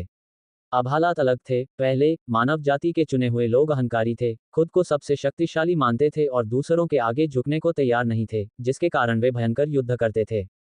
हालांकि इससे जान तो नहीं जाती थी, लेकिन गंभीर चोटें जरूर लगती थीं। पर अब विशाल और असीम तारामंडल के ऊपर परग्रही जातियों ने आक्रमण कर दिया था। मानव जाति के क्षेत्र में स्थित कई तारामंडल पूरी तरह से नष्ट हो गए थे और करोड़ों लोग मारे गए थे। यदि वे लड़ते रहे, जिससे ब्रह्मांडीय चमत्कारों में से एक गंभीर रूप से घायल हो गया, जिससे परोक्ष रूप से परग्रही जातियों के आक्रमण के समय रक्षा क्षमता में कमी आई और परिणामस्वरूप मानव जाति को भारी क्षति हुई, तो यह एक घोर पाप होगा। इसलिए, हालांकि सभी आपस में झगड़ रहे थे, चचेरे भाई के अलावा लगभग कोई भी वहां मौजूद नहीं था जो पहल करने को तैयार हो। उनकी निगाहें अर्जुन और प्रियांशी पर टिकी थीं और उनके शरीर से एक उमड़ती हुई आभा निकल रही थी। एक पल में सब कुछ लगातार गूंजने लगा। ऐसा प्रतीत हो रहा था कि यह इतनी भयावह आभा को झेलने में असमर्थ है, जिसके कारण इनमें दरारें पड़ गईं। इसी बीच एक उभरती हुई आभा वाला व्यक्ति प्रकट हुआ। उसकी तलवार जैसी भौहें और तारे जैसी आंखें थीं, उसका आचरण अद्भुत था, वह सचमुच एक भयानक व्यक्ति था। उसके सुंदर चेहरे पर एक दबंग और श्रेष्ठ मुस्कान उभर आई जब उसने धीरे से अर्जुन की ओर देखा और कहा, क्या तुम्हें पता है कि प्राचीन मानव कुल के खंडहर अब युद्ध क्षेत्र बन गए हैं? अगर तुम तैयार हो, तो मेरे अनुयायी बन सकते हो और मेरे साथ मिलकर खूनी रास्ता बना सकते हो, कैसा रहेगा? जैसे ही ये शब्द बोले गए, अर्जुन ने दृढ़तापूर्वक मना कर दिया। मैं आपका अनुयायी क्यों बनूं? हमारे बीच शत्रुता है। यदि आप मुझे युद्धभूमि के सबसे उग्र भाग में भेजने की व्यवस्था करें तो क्या होगा? यदि आप मुझे मृत्यु के लिए भेज दें तो क्या होगा? उसकी आवाज धीमी हो गई, उसकी आंखों में एक व्यंग्यात्मक भाव उभर आया। उसने धीरे से तेजस की ओर देखा, उसका स्वर बेहद तिरस्कारपूर्ण था, और बोला, यह मत सोचो कि सिर्फ इसलिए कि तुम्हारा एक चचेरा भाई है जो हत्या सूची में तीसरे स्थान पर है और तुम्हारे पास कानूनी हथियार हैं, कोई तुम्हें उकसाने की हिम्मत नहीं करेगा। मैं तुम्हें एक ही वार में काट सकता हूँ। अगर हम दोनों मानव जाति से संबंधित न होते, तो इस बार मुझ पर तुम्हारे हमले के कारण तुम्हारी जान फिर से चली जाती। मैं मजाक नहीं कर रहा हूँ, तुम फिर से हमला करने की कोशिश कर सकते हो। उसने ऐसे घमंडी प्रतिभाशाली व्यक्ति को जरा भी गंभीरता से नहीं लिया। खैर, जो भी हो, सामने वाले ने उस पर बार बार हमला किया था। वह मिट्टी का बना नहीं था, अगर उसे गुस्सा आ गया, तो वह सामने वाले को पूरी तरह से खत्म कर सकता था। वह एक साधारण प्रतिभाशाली व्यक्ति था जिसने 3 दिव्य क्षमताएं विकसित कर ली थीं। वह इतना अहंकारी कैसे हो सकता है और फिर भी उसे इतना भरोसा कैसे हो सकता है कि वह उस पर हमला नहीं करेगा? यदि ये तथ्य न होता कि वर्तमान प्राचीन मानव खंडहर पूरी तरह से युद्ध क्षेत्र में तब्दील हो गया होता, शायद उसने सचमुच दूसरे पक्ष का सफाया कर दिया होता। ओह, कितना अहंकारी स्वर है! आकृति ने ये सुना और खुद को उपहास करने से नहीं रोक सकी, धीरे से अर्जुन की ओर देखने लगी। उसके शब्द गंभीरता से भरे थे, हम पहले भी मिल चुके हैं, स्टार पेट्रोलर दूत शिविर में। गुप्त क्षेत्र छोड़ते समय मुझे तुम्हें अपंग बना देना चाहिए था और सबक सिखाना चाहिए था, लेकिन अब एक बड़ा युद्ध छिड़ा हुआ है। तुम एक प्रतिभाशाली व्यक्ति हो। अगर तुम मेरी टीम में शामिल हो सकते हो और मेरे साथ लड़ने के लिए अनुयायी बन सकते हो, तो मैं तुम्हें बधाई देना चाहूंगा। शायद मैं तेजस के साथ आपकी दुश्मनी के बारे में बीती बातें भूल जाऊंगा, वरना मैं सचमुच गुस्सा हो जाऊंगा। उसके शब्द बेहद ईमानदार थे, मानो वह उत्सुकता से किसी प्रतिभाशाली व्यक्ति की तलाश कर रहा हो, लेकिन उसकी आंखें प्रियांशी को स्कैन करती रहीं, जिससे एक आश्चर्यचकित अभिव्यक्ति प्रकट हुई। क्या तुमने नहीं कहा था कि तुम मुझे दबा दोगे? अगर तुम में सचमुच ऐसी क्षमता है, तो शायद तुम मुझे वश में कर सको। तब मैं स्वेच्छा से तुम्हारा अनुयायी बन सकता हूँ और तुम्हें मुझे आदेश देने का अधिकार देता हूँ। अर्जुन ने एक मंद मुस्कान बिखेरी। वह सोच रहा था कि उस आकृति का आभामंडल इतना जाना पहचाना क्यों है, लेकिन अब जवाब साफ था। क्या वह चचेरा भाई नहीं है, जो वर्तमान में हत्या सूची में तीसरे स्थान पर है, और उसे मुझसे दुश्मनी है? अब जब वह गुप्त क्षेत्र से बाहर आ गया है, तो वह मुझसे बदला नहीं लेना चाहता। इतना ही नहीं, वह मुझे अपने गुट में शामिल करके प्राचीन मानव कुल के खंडहरों में प्रवेश करने की भी तैयारी कर रहा है। ये सचमुच बहुत असामान्य है। लेकिन कोई बात नहीं। अर्जुन का मानना था कि वह दूसरे पक्ष से कमजोर नहीं है, इसलिए स्वाभाविक रूप से वह उसका अनुयायी बनने को तैयार नहीं था। यह विचार कि दूसरे पक्ष के मन में ऐसा विचार आया, केवल एक सपना था। ओह, रमेश ने तिरस्कारपूर्ण अभिव्यक्ति दिखाई, लेकिन वर्तमान में उसके पास इतनी कम संख्या थी कि वह बीती बातों को भूलने को भी तैयार था। उसे दूसरे पक्ष से आदेश देने का अधिकार चाहिए था। हालांकि उन्होंने कभी यह उम्मीद नहीं की थी कि दूसरा पक्ष इतना दुस्साहसी होगा। वास्तव में उसे तुच्छ समझने का साहस करना। उसने तुरंत व्यंग्यात्मक लहजे में कहा, क्या महामहिम, आप सोचते हैं कि आपके साथ हत्या सूची में 9वें स्थान पर मौजूद कोई व्यक्ति है, तो आप मुझे आपको दबाने से रोक सकते हैं? आपको पता होना चाहिए कि प्रतिभाशाली लोगों के बीच भी एक बहुत बड़ा अंतर होता है। हालांकि आप और मैं दोनों ही मनुष्यों में विलक्षण प्रतिभाएं हैं, लेकिन मेरी ताकत ऐसी नहीं है जिसका अंदाजा आप लगा सकें। मैं अब हमला नहीं कर रहा हूं क्योंकि मैं तुम्हें चुनौती दे रहा हूं। यदि आप इतने ही अहंकारी बने रहेंगे, तो मुझे बलपूर्वक कदम उठाने के लिए दोष मत दीजिए। ये सुनकर तेजस, जिसे प्रियांशी की कृपाण क्यूई द्वारा कई कदम पीछे धकेल दिया गया था, ने अपने चचेरे भाई को इतना प्रभावशाली देखा और तुरंत अभिमानी हो गया। बगल से इशारा करते हुए कहा, अर्जुन, मुझे लगता है कि तुम नहीं जानते कि तुम्हारे लिए क्या अच्छा है। मेरा चचेरा भाई न केवल हत्या सूची में तीसरे स्थान पर है, और जैसे ही वह गुप्त क्षेत्र से बाहर निकला, उसे एक मिशन मिला। वह था विदेशी जाति के विलक्षण प्राणियों का शिकार करना, प्राचीन मानव जाति के गुप्त क्षेत्र में प्रवेश करना और सबसे महत्वपूर्ण खजाने की खोज करना। अगर हम कामयाब रहे, तो हमारी टीम को शानदार इनाम मिलेंगे। भविष्य में कानून विशेषज्ञ बनना तो बनता ही है। यह एक ऐसा मौका है जिसे पाने के लिए अनगिनत लोग अपना सिर फोड़ लेंगे। चूंकि हम तुम्हारे रक्षा क्षेत्र से गुजरे हैं और तुम्हें सम्मान दिया है, तो तुम इतने घमंडी कैसे हो सकते हो? क्या ऐसा हो सकता है कि आप सोचते हैं कि मेरा चचेरा भाई आपसे कमजोर है? यह मत सोचो कि अब तुम हत्या सूची में 9वें स्थान पर हो, इसलिए तुम अजेय हो। मेरा चचेरा भाई तुम्हें आसानी से बादलों से काट सकता है। उसका स्वर अत्यंत अहंकारी था। अर्जुन को उसकी आंखों में बिल्कुल भी नहीं दिखा रहा था। अभी भी हमेशा की तरह वही था, जिससे रमेश ने आश्चर्य से अर्जुन को देखा। हुँ, मुझे उम्मीद नहीं थी कि तुम्हारे पास इतनी ताकत होगी। तुम वास्तव में इतने कम समय में हत्या सूची के शीर्ष 10 में प्रवेश करने में कामयाब रहे। ये वास्तव में दिलचस्प है। उस स्थिति में मुझे तुम्हें दबाना होगा और तुम्हें अपना अनुयायी बनाना होगा। जैसे ही उसकी आवाज गिर गई, उसका सफेद वस्त्र बिना हवा के हिल रहा था और वह अमर लग रहा था। उसके हाथ में एक लंबा भाला सफेद लपटों से जल रहा था और उसके शब्दों में एक मुस्कान उभर आई जब उसने धीरे से अर्जुन की ओर देखा और कहा, हमारे बीच पहले से ही एक दरार थी, इसलिए अब कोई कदम उठाना स्वाभाविक है। मैं तुम्हें धमकाऊंगा नहीं, मैं सिर्फ एक ही चाल चलूंगा। अगर तुम इसे झेल सको, तो मैं तुम्हें और परेशान नहीं करूंगा। अगर नहीं झेल सको, तो मेरे अनुयायी बन जाओ, कैसा रहेगा? मैं हमेशा उदार रहता हूँ। अगर तुम मेरे अनुयायी बन जाओ, तो मैं इस मामले में बीती बातें भूल जाऊंगा, वरना हमारे बीच की दुश्मनी का अंत सिर्फ मौत से होगा। इसके बारे में क्या ख्याल है? उन्होंने बहुत ही वाक्पटुता से बात की। ऐसा प्रतीत हुआ कि उन्हें अर्जुन की भावनाओं की बिल्कुल भी परवाह नहीं थी। लेकिन ये दृश्य देखकर अर्जुन मुस्कुराए बिना नहीं रह सका। बातचीत के दौरान वह पहले ही दूसरे पक्ष की असली स्थिति को भांप चुका था और स्वाभाविक रूप से जानता था कि रमेश की प्राण ऊर्जा इंद्रधनुष की तरह थी, मानो उसने अभी अभी भेद दिया हो। हालांकि उसका आभामंडल अत्यंत प्रचंड था, फिर भी उसकी शक्ति उसकी अपनी शक्ति से कमतर थी। उसने तुरंत ठंडी सांस ली। अगर तुम में सचमुच क्षमता है, तो आगे बढ़ो और मुझे दबा दो, वरना अगर मैं तुम्हें दबाऊंगा, तो तुम्हें मेरा अनुयायी बनना पड़ेगा। जैसे ही ये शब्द बोले गए, रमेश बेहद गुस्से से हंस पड़ा। उसने ऐसा घमंडी इंसान पहले कभी नहीं देखा था। उसके हाथ में पकड़ा लंबा भाला तुरंत सफेद लपटों से जल उठा और उसकी आंखों में एक धधकती आग दिखाई दी। अच्छा अच्छा अच्छा, जो भी कहो, मैंने पहली बार इतना घमंडी नवागंतुक देखा है। लेकिन तुम्हारी हद यही है। तुम्हें पता होना चाहिए कि घमंड की एक कीमत होती है। देखते हैं तुम्हारे पास पूंजी है या नहीं। यदि नहीं, तो फिर अपने शेष जीवन से इसकी कीमत चुकाओ। मेरे अनुयायी बन जाओ। जीवन भर मेरे लिए काम करो। Dot dot dot. दोनों पक्षों की प्राण शक्तियां इंद्रधनुष की तरह उमड़ पड़ी, खासकर रमेश की। वह खुद को हत्या सूची में तीसरे स्थान पर मानता था, क्योंकि वह अनगिनत वर्षों से चरम शक्ति के साथ वहां खड़ा था। अब एक गुप्त क्षेत्र में प्रशिक्षण के बाद उसने अपनी छठी दिव्य क्षमता विकसित कर ली थी। हालांकि प्राचीन मानव कुल के खंडहरों के प्रकट होने के कारण उसकी साधना पूरी तरह से स्थिर नहीं हुई थी, फिर भी दूसरा पक्ष तो बस एक नवागंतुक ही था। उसे विश्वास नहीं था कि दूसरा पक्ष उससे आसानी से मुकाबला कर सकता है। उसकी नज़र में, भले ही अर्जुन एक अत्यंत प्रतिभाशाली व्यक्ति था, उसने तारामंडल में हाल ही में प्रवेश किया था और उसे साधना के लिए पर्याप्त समय नहीं मिला था, इसलिए वह उससे कमतर ही होगा। इसलिए उसने दूसरे पक्ष को दबाने की कोशिश करने में जरा भी संकोच नहीं किया।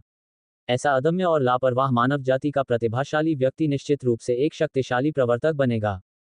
वह दूसरे पक्ष को अपने संरक्षण में ले लेगा। महायुद्ध निकट होने से उसे निश्चित रूप से अपार लाभ होगा, 100 फायदे और कोई नुकसान नहीं। यद्यपि दूसरे पक्ष ने उसे शब्दों से अपमानित किया था और यहां तक कि स्टार पेट्रोल दूत शिविर में उसके प्रेत को नष्ट कर दिया था, अगर वह उसके सामने झुक जाता तो उसके सामने सब कुछ पर्याप्त होता। दोनों पक्ष शून्य के उस पार एक दूसरे को घूर रहे थे और बिना किसी पूर्व सहमति के उन्होंने अपनी प्राण ऊर्जाएं प्रकट कर दी। उनकी आभाएं लगातार मध्य वायु में टकरा रही थीं, मानो शून्य में प्रकाश की किरणें फैल रही हों। उपस्थित सभी लोगों की विस्मयकारी दृष्टि के सामने रमेश एक महान देवराज की तरह था, जो श्वेत ज्वालाओं से जलता हुआ भाला चला रहा था और पहाड़ों और नदियों को निगल जाने की महत्वाकांक्षा रखता था। दूसरी ओर अर्जुन एक छोटी सी चींटी के समान था। हालांकि उसका आभामंडल अनंत था, उसकी शक्ति बहुत कमजोर थी। उसकी मंद आभा ने वहां उपस्थित सभी लोगों को उपहास का पात्र बना दिया। ऐसी सीमित शक्ति रमेश को प्रभावित करने के लिए यह पर्याप्त नहीं था। दूसरा पक्ष हत्या सूची में तीसरे स्थान पर था। यदि उसने सचमुच कोई कदम उठाया है, अर्जुन को निस्संदेह एक विनाशकारी झटका लगेगा। इस दृश्य को देखकर हेमंत अपनी आंखों में तिरस्कार के भाव के साथ लगातार थूकते हुए एक उपहासपूर्ण भाव प्रकट करने से खुद को नहीं रोक सका। अर्जुन, अगर तुमने मुझे मारा तो कोई बात नहीं, लेकिन अब तुम वास्तव में मेरे चचेरे भाई से लड़ने जा रहे हो। आप मुझे आसानी से हरा सकते हैं, लेकिन मेरे चचेरे भाई की ताकत उसके एकांतवास के बाद तेजी से बढ़ी है। आपकी ताकत बहुत कमजोर है। मेरे चचेरे भाई ने पहले ही अपनी छठी महान दिव्य क्षमता पूरी तरह से विकसित कर ली है। उसके पास एक संत का असर है। मेरे चचेरे भाई से लड़ने के लिए आप क्या इस्तेमाल करेंगे? क्या यह मृत्यु की तलाश नहीं है? अब क्या तुम्हें कुत्ते की तरह पीटा जाएगा और फिर आज्ञाकारी होकर आत्मसमर्पण कर देना होगा? उसके शब्द अर्जुन के प्रति तिरस्कार से भरे थे। सच तो यही था, रमेश बहुत समय से प्रसिद्ध था। चाहे उसका हथियार हो या उसकी साधना, वह वर्तमान स्टार पेट्रोल दूत शिविर में शीर्ष पर था और इस मुकाम तक पहुंचने के लिए उसने अनगिनत युद्ध लड़े थे। उसने बहुत पहले ही अपनी प्रतिष्ठा स्थापित कर ली थी। अब उसके आसपास के प्रतिभाशाली लोग विभिन्न तारा प्रणालियों की रक्षा करने वाले तारा गश्ती दूत थे। वे वास्तव में रमेश से संतुष्ट नहीं थे। हालांकि जब दोनों पक्षों ने एक दूसरे पर आक्रमण किया तो एक दुर्गम खाई बन गई। रमेश ने एक ही चाल में उन्हें वहीं दबा दिया, जिससे वे अनिच्छा से लेकिन असहाय होकर रमेश के अनुयायी बन गए और युद्ध के मैदान में उतरकर रमेश के साथ लड़ने को तैयार हो गए। उसकी नज़र में अर्जुन सिर्फ घमंडी था, कुएं के मेढक जैसा। जैसे ही उसका चचेरा भाई कोई चाल चलता, दूसरा पक्ष निश्चित रूप से पूरी तरह पराजित हो जाता और आज्ञाकारी होकर उसके आगे समर्पण कर देता। और साथ ही प्रियांशी ने ये दृश्य देखकर अपने होंठ भींच लिए। हेमंत के अहंकार की तुलना में वह अर्जुन से उसकी असली क्षमताएं प्रकट करवाने के लिए बेहद उत्सुक थी। यह मानव जाति का प्रतिभाशाली योद्धा न केवल सुंदर था, बल्कि एक दर्जन से ज्यादा पंचधारी बैंगनी वज्रकुलों का आसानी से सफाया भी कर सकता था। उसकी ताकत को बेहद भयानक कहा जा सकता है। वह पहले से ही किसी से मुकाबला नहीं कर सकती थी। हालांकि रमेश इस समय हत्या सूची में तीसरे स्थान पर था, लेकिन उनके बीच लड़ाई का नतीजा अनिश्चित हो सकता था। इसके अलावा हेमंत के अहंकार के प्रति भी उसे बहुत घृणा थी। उसने तुरंत ठंडे स्वर में कहा, तुम्हारा चचेरा भाई हत्या सूची में केवल तीसरे स्थान पर है। मानव जाति का एक प्रतिभाशाली व्यक्ति होने के नाते हत्या सूची के शीर्ष 10 में वह इतना दयनीय नहीं होगा। मैं पहले खून के बल पर हत्या सूची में 9वें स्थान पर पहुंच गया था। अब जब अर्जुन ने मेरी जगह ले ली है, मुझे विश्वास है कि वह निश्चित रूप से मुझसे अधिक शक्तिशाली होगा। अगर कुछ अप्रत्याशित नहीं हुआ, तो जरूरी नहीं कि तुम्हारा चचेरा भाई जीत जाए। हे राक्षस वध के आदरणीय छोटे कृपाण, आप ऐसा नहीं कह सकते। मेरा चचेरा भाई अजय है। हेमंत बेहद नाराज हुआ। आप उसे सिर्फ इसलिए बदनाम नहीं कर सकते क्योंकि मेरे चचेरे भाई ने आपका पीछा किया और असफल रहा। जैसे ही ये शब्द बोले गए, भीड़ क्रोधित हो गई।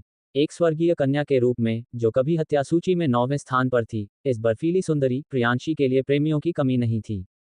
कमोबेश सभी उपस्थित लोगों के मन में उसके लिए भावनाएं थीं।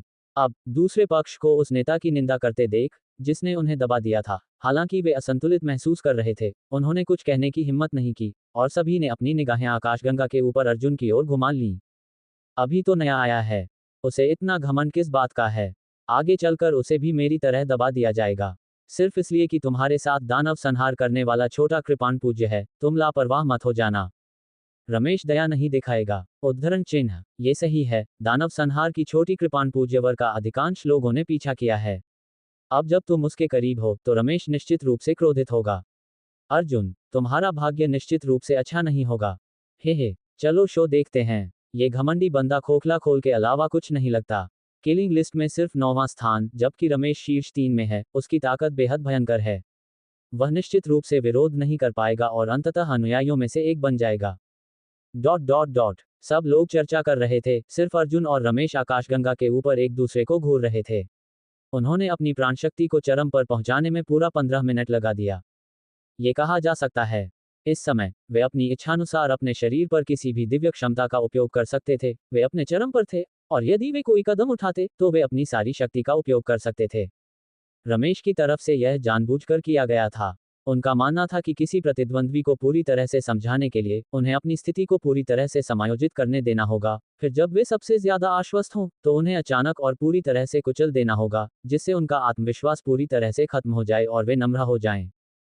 फिर वह उन्हें बलपूर्वक दबा देगा, उनके सार, आत्मा और प्राण को तुरंत समाप्त कर देगा और फिर उन्हें आसानी से अपने अधीन करके अपना अनुयायी बना लेगा। इस तरह उन्हें नियंत्रित करना आसान होगा, वह उन्हें जहां चाहे निर्देशित कर सकता है, और वे निश्चित रूप से एक अत्यंत दुर्जेय प्रवर्तक होंगे। पराजय के बारे में क्या? उसे विश्वास नहीं था कि वह कभी असफल होगा। वह अद्वितीय अजेयता के मार्ग में विश्वास करते थे। उनका मानना था कि उन्हें उनके सिवा कोई नहीं हरा सकता। उनका हृदय चट्टान की तरह दृढ़ था, इसलिए स्वाभाविक रूप से उन्होंने अर्जुन को ऐसा रवैया अपनाने की इजाजत नहीं दी। कमजोर लोगों, उन्हें अपनी जगह पता होनी चाहिए। यह महसूस करते हुए कि दूसरे पक्ष का आभामंडल अपने चरम पर पहुंच गया है, रमेश ने एक व्यंग्यात्मक मुस्कान बिखेरी। उसके पीछे एक दिव्य प्राणी एक लंबा भला लिए तैर रहा था, अपनी आभा से पहाड़ों और नदियों को निगल रहा था, और श्वेत प्रचंड ज्वालाएं लगातार जल रही थीं। उसने अपनी दिव्य क्षमता को पूरी तरह से प्रकट कर दिया था। भगवान का भाला विनाश। जैसे ही ये शब्द बोले गए, असीम तारा मंडल पूरी तरह से बिखर गया। अर्जुन 3 कदम पीछे हटे, लेकिन वह इसे झेल नहीं सके और एक ही भाले से शून्य में विभक्त हो गए। एक ही चाल में विजेता का फैसला हो गया। रमेश ने हल्की सी मुस्कान बिखेरी, अपने सामने बुरी तरह घायल पड़े अर्जुन की ओर देखा और चिंता से पूछा, क्या मैंने ज्यादा जोर लगा दिया? मुझे सच में माफ करना। क्या आपको हमारी मदद चाहिए? मेरे अनुयायी बनो, मैं तुम्हारी सुरक्षा की गारंटी दे सकता हूँ। जैसे ही उसकी आवाज धीमी हुई, अर्जुन ने अपना पेट रगड़ा और अजीब तरह से कहा, नहीं, मैं नाटक कर रहा था। मैं तो बस ये देखना चाहता था कि मानव जाति के प्रतिभाशाली लोगों को वश में करने के लिए आप कौन से तरीके अपनाते हैं। अब तो ऐसा लगता है कि यह थप्पड़ मारना और फिर एक प्यारी डेट देना वाली बात हो गई है। ये प्रभावी है, लेकिन यह मुझ पर काम नहीं करता है। उसने अपना सिर खुजाते हुए कहा, शायद पुराना मैं आपसे मुकाबला नहीं कर पाता, लेकिन अब आपकी ताकत मेरे लिए थोड़ी कम लगती है। क्या ये ठीक रहेगा? आप मेरे अनुयायी बन जाएं। ये सुनकर रमेश की कड़ी मेहनत से अर्जित मुस्कान पूरी तरह से जम गई। उसने अविश्वास से अपने सामने खड़े सुंदर आदमी को देखा, जिसे एक भी चोट नहीं लगी थी। वह कैसे संभव है, विशाल और असीम तारों भरे आकाश के ऊपर? अर्जुन मुस्कुराया। उसे रमेश का दबंग स्वभाव हमेशा से नापसंद था, खासकर जब वह ऐसी शाही चालें चलता था, एक थप्पड़ के बाद एक मीठी डेट जो वाकई बेतुकी थी। हालांकि वह समझता था कि वर्तमान युग में मानव जाति बहुत कमजोर है।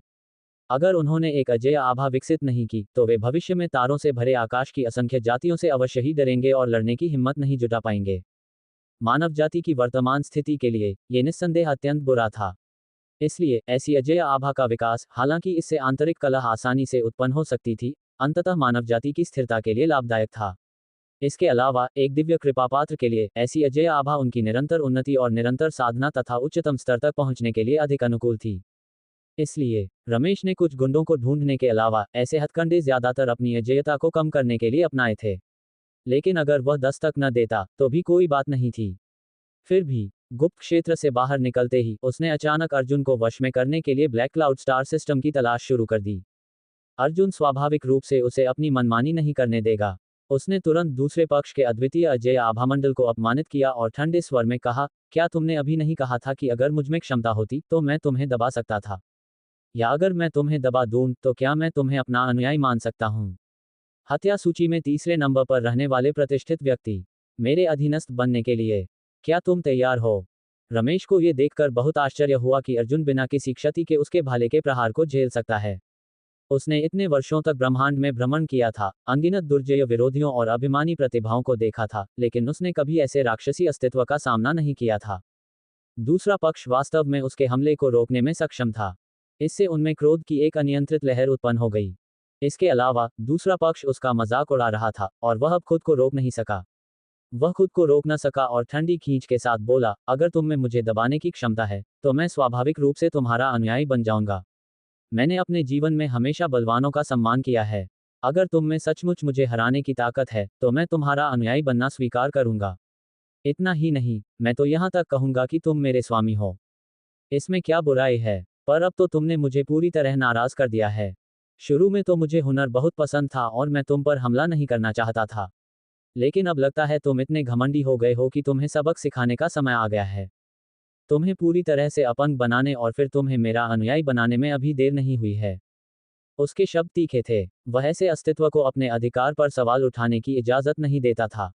अब एक भाले के हमले को रोकने के बाद दूसरा पक्ष इतना अहंकारी था। अगर उसने दूसरे भाले के हमले को रोक दिया तो दूसरा पक्ष कितना बेलगाम हो जाएगा। वह सचमुच इसे बर्दाश्त नहीं कर सकता था। पलक झपकते ही उसके पीछे एक अत्यंत ठंडे और अहंकारी दिव्य राजा का प्रेत प्रकट हुआ। वह असाधारण प्रतिभा वाला स्वर्ग का प्रिय था और उसकी अनोखी शारीरिक संरचना युद्ध के दौरान उसकी शक्ति को बढ़ा सकती थी। हालांकि उसने केवल 6 शेनटोन क्षेत्र स्तर की क्षमताओं का ही विकास किया था, लेकिन अगर वह अपनी क्षमता का पूरा उपयोग करे तो उसे विश्वास था कि वह 7 शेनटोन क्षेत्र क्षमताओं वाले साधक से मुकाबला कर सकता है। बस एक साधारण अर्जुन कलाई के एक झटके से उससे निपटा जा सकता है। वह अचानक स्टार सिस्टम के माध्यम से ऊपर चला गया। एक लंबी गर्जना के साथ उसकी शेनटोन क्षेत्र क्षमताएं उभर आईं। भूत ज्वाला भाला। उसके पीछे बैठे दिव्य राजा ने अचानक एक लंबा भाला फेंका जो लगातार अर्जुन की ओर बढ़ता रहा।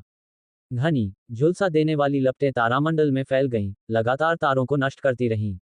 एक पल में ऐसा लगा जैसे अंतरिक्ष उस प्रचंड गर्मी को झेल नहीं पा रहा, लगातार टूट रहा था और बिखर रहा था। इस क्षण मानो समय रुक गया हो। किसी ने सोचा भी नहीं था कि रमेश इतना भयानक जानलेवा हमला करेगा।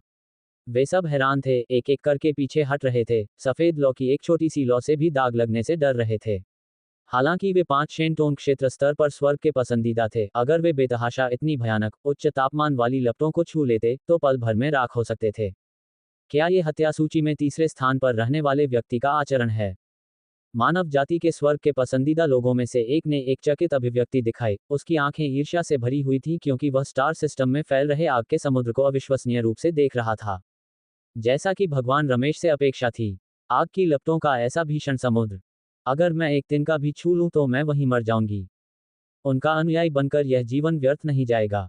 मानव जाति का एक और प्रतिभाशाली व्यक्ति आह भरने के अलावा कुछ नहीं कर सका। वह जो कभी घमंडी था अब किसी और का अधीनस्थ बन गया था और उसके दिल में सचमुच गर्व की एक झलक उभर आई। उसे जरा भी अपमान का एहसास नहीं हुआ। रमेश बहुत शक्तिशाली था। इस युग में शक्तिशाली व्यक्ति आसानी से कमजोर व्यक्ति को अपने अधीन कर सकता है। इसके अलावा मानव जाति के सभी प्रतिभाशाली लोग शक्ति का सम्मान करते थे।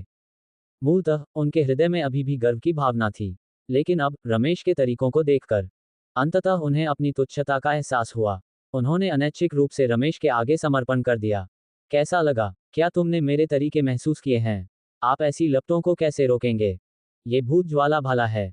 यहाँ तक कि 7 शेनटोंग दायरे की क्षमताओं में से एक स्वर्ग का पसंदीदा भी अगर एक तिनका भी छू ले तो उसे असहनीय दर्द होगा। तुम्हारा क्या हाल है? चौथे शेनटोंग दायरे के स्तर पर सिर्फ स्वर्ग के प्रिय।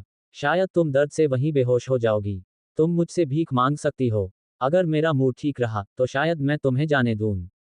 रमेश के चेहरे पर एक क्रूर भाव था। वह शून्य में खड़ा था, उसके सुंदर चेहरे पर एक बेहद बेतुकी ठंडी मुस्कान उभर रही थी। और साथ ही युद्धभूमि के बाहर खड़ा हेमंत आखिरकार ठहाके लगाकर हंस सका। अर्जुन को अपने चचेरे भाई के प्रहार को बलपूर्वक रोकते देख उसका कलेजा मुंह को आ गया और उसे एक अशुभ पूर्वाभास हुआ। वह अपने चचेरे भाई को सावधान रहने की चेतावनी देने ही वाला था, लेकिन उसने कभी सोचा भी नहीं था कि उसका चचेरा भाई गुप्त क्षेत्र में सेंध लगाने के बाद इतना शक्तिशाली हो जाएगा। अविश्वास के साथ साथ उसके हृदय में एक उत्साह का भाव उमड़ रहा था। वह लगातार चिल्ला रहा था, इसे अपन कर दो, इसे अपन कर दो। अर्जुन तो बिल्कुल कूड़ा है। वह इतना घमंडी क्यों है? उसकी हिम्मत कैसे हुई चचेरे भाई का अनादर करने की? वह तो बस एक जोकर है। ये सुनकर पास खड़ी प्रियांशी के चेहरे पर एक अप्रसन्नता उभरी। उसकी खूबसूरत आंखें धीरे धीरे युद्ध क्षेत्र के केंद्र की ओर मुड़ गईं, जिससे चिंता का भाव प्रकट हुआ। एक युद्ध कठोर बर्फ सौंदर्य के रूप में उसने स्वाभाविक रूप से देखा कि रमेश की ताकत पहले से अलग थी। ऐसी झुलसा देने वाली लपटें शायद वह भी उनका सामना नहीं कर सकती थी। अर्जुन चाहे कितना भी बलवान क्यों न हो, ऐसी विकट परिस्थिति में उसे गंभीर चोट लगना तय था। किसी कारणवश प्रियांशी को अचानक चिंता हुई, लेकिन सभी की बातें अंततः व्यर्थ रहीं। युद्ध के मैदान पर स्थिति एक पल में बदल गई, जिसका किसी ने भी अनुमान नहीं लगाया था। जैसे ही रमेश को विश्वास हुआ कि उसका शेनटोंग साम्राज्य अर्जुन को पूरी तरह से अपंग बना सकता है, शून्य में लहरें उठ खड़ी हुईं। उसे आश्चर्य हुआ कि विशाल और असीम ब्रह्मांड में कहीं से भी ब्लेड क्यूई के धागे प्रकट हुए और उसके बाद अनंत बैंगनी सुनहरी बिजली चमकने लगी। हे आग की लपटें, मुझे क्या डर है? अर्जुन की आकृति प्रकट हुई, जो लगातार तलवार की चीख छोड़ रही थी और जलती हुई लपटों को रोक रही थी। फिर वह उछल पड़ा और हाथ में दानव भक्षक तलवार लहराने लगा। थंडरक्लैप अमर ब्लेड। रमेश की ताकत वाकई जबरदस्त थी। अर्जुन ने अब तक जितने भी प्रतिभाशाली योद्धा देखे थे, उनसे कम नहीं। जिन 5 धारी बैंगनी वज्र कबीले के सदस्यों को उसने मारा था, वे शायद अब भी उसके बराबर न हो, लेकिन अब उसे रमेश की ताकत का अंदाजा हो गया था।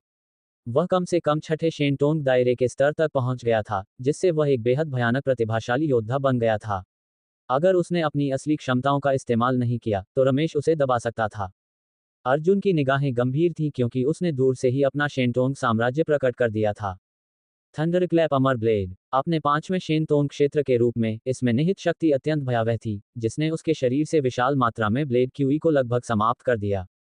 भयानक बैंगनी सुनहरी बिजली के साथ विशाल आकाशगंगा और तारे पूरी तरह से गड़गड़ाहट के भंवर में घिर गए। लगातार जलती हुई लपटें इस क्षण दब गईं, और रमेश की विस्मयकारी निगाहों के नीचे वह हवा में उछल पड़ा। तुमने अभी अभी अपना छठा शेनतोंग क्षेत्र साधना किया है, फिर भी तुम्हें लगता है कि तुम मुझे अपने अधीन कर सकते हो? तुम बहुत घमंडी हो। उसके शब्दों में जरा भी विनम्रता नहीं थी। उसका आत्मिक दिव्य नेत्र प्रकट हुआ, और उसकी आभा किसी स्टील के ब्लेड जैसी थी, जो अचानक रमेश की आंखों में चुभ गई। चक! अचानक रमेश की आंखों में चुभन महसूस हुई और खून बहने लगा।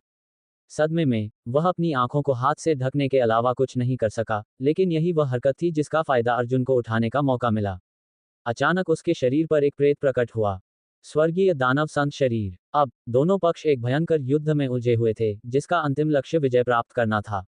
उसे अपने तरीके घृणित नहीं लगे। उसकी सुंदर आंखों में एक ठंडी मुस्कान उभर आई, और उसके पीछे का प्रेत धीरे धीरे ठोस होता गया, अंततः स्वर्ग में दहाड़ता हुआ एक राक्षसी देवता बन गया।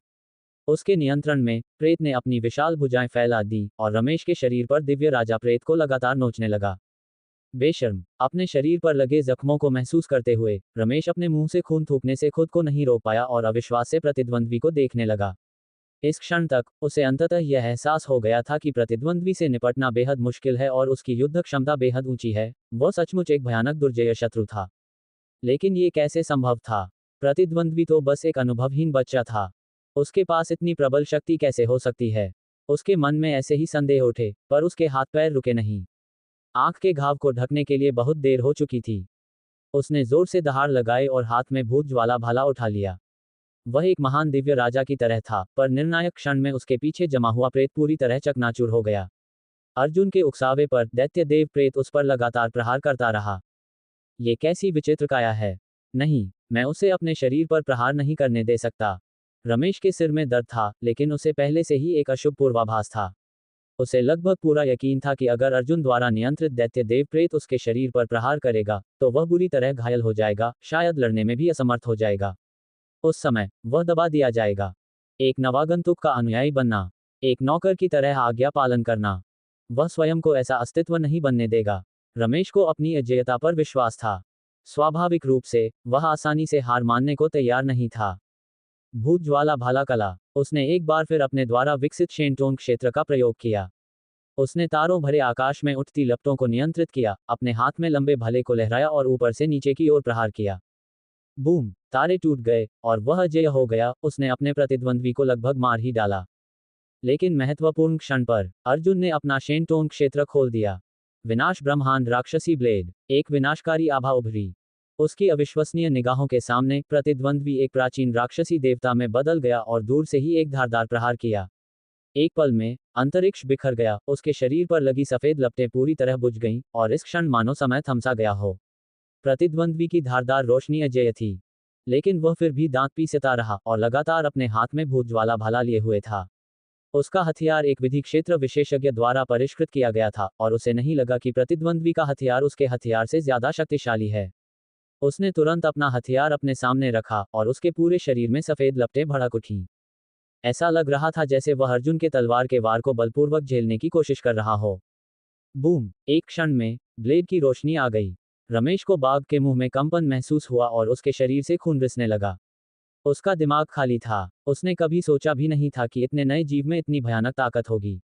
उसने लोहे की थाली पर लात मारी थी, लेकिन चाहे कुछ भी हो, उसे पूरा विश्वास था कि वह अंतिम विजय जरूर हासिल करेगा। अब प्रतिद्वंद्वी के पास इतनी ताकत है। हार के बाद वह अवश्य ही मेरे सामने झुक जाएगा। ऐसी भयानक शक्ति अवश्य ही मेरे पास होगी। तब मेरे पास एक भयानक गुंडा होगा।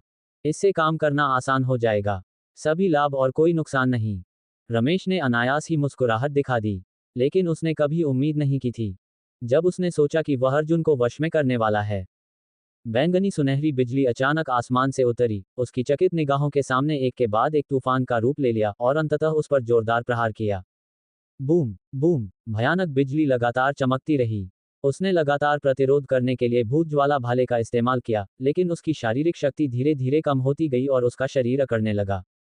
हर किसी के पास अर्जुन जैसा असंख्य नियम दाव शरीर नहीं होता, जो थोड़े से आराम से अपनी शारीरिक शक्ति पुनः प्राप्त कर लेता है। लगभग एक विचित्रता। एक साधारण मानव प्रतिभा के लिए युद्ध में मानसिक ऊर्जा खर्च होती है, खासकर जब वह सतर्क हो। अगर विरोधी का हमला बहुत तेज होता, तो ची और रक्त लगातार रिसता रहता। हालांकि इसकी भरपाई मुश्किल से ही हो पाती, लेकिन एक के बाद एक लहर के साथ शारीरिक शक्ति अनिवार्य रूप से कमजोर पड़ जाती। रमेश की भी यही स्थिति थी। उसकी आंखों में भय का भाव उभर आया। वह इतना ताकतवर कैसे हो सकता है? रमेश अविश्वास में चिल्लाया। और वह नहीं जानता था, अर्जुन, जो लगातार अपनी तलवार से वार कर रहा था, को भी यही अनुभूति हुई। उसकी आंखों में आश्चर्य का भाव दिखाई दिया। हालांकि वह वर्तमान में 5 शेनतोन क्षेत्र स्तर पर केवल एक विलक्षण प्रतिभा थी, उसकी शक्ति लगभग उसी स्तर के लोगों को तुरंत मार सकती थी। उसने शुरू में सोचा था कि 6 शेनतोन क्षेत्र की साधना करने वाला एक विलक्षण प्रतिभा इससे ज्यादा कुछ नहीं है। हालांकि प्रतिद्वंद्वी को हराना थोड़ा मुश्किल था, फिर भी वह अजेय स्थिति में था। लेकिन अब ऐसा लग रहा था कि मामला ऐसा नहीं था। प्रतिद्वंद्वी की शारीरिक शक्ति अंतहीन लग रही थी। उनके शेनटोन दायरे की आक्रमण शक्ति कमजोर नहीं थी। यदि वह थंडरक्लैप अमर ब्लेड को नहीं समझ पाया होता, वह सचमुच अपने प्रतिद्वंद्वी से हार गया होगा।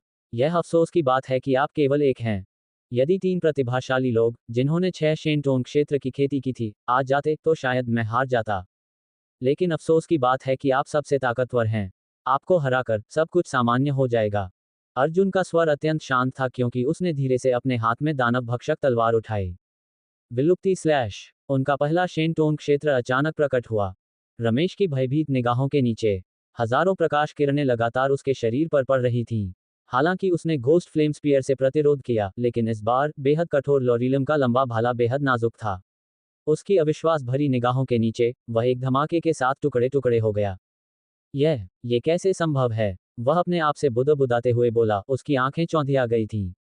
कुछ भी असंभव नहीं है। अब स्थिति उलट गई है। मुझे आश्चर्य है कि क्या आप मेरे अनुयायी बनना चाहेंगे? मैं तुम्हारे साथ अच्छा व्यवहार करूंगा। हत्या सूची में तीसरे स्थान पर अनुयायी बन रहा है। ये बहुत अच्छी प्रतिष्ठा है।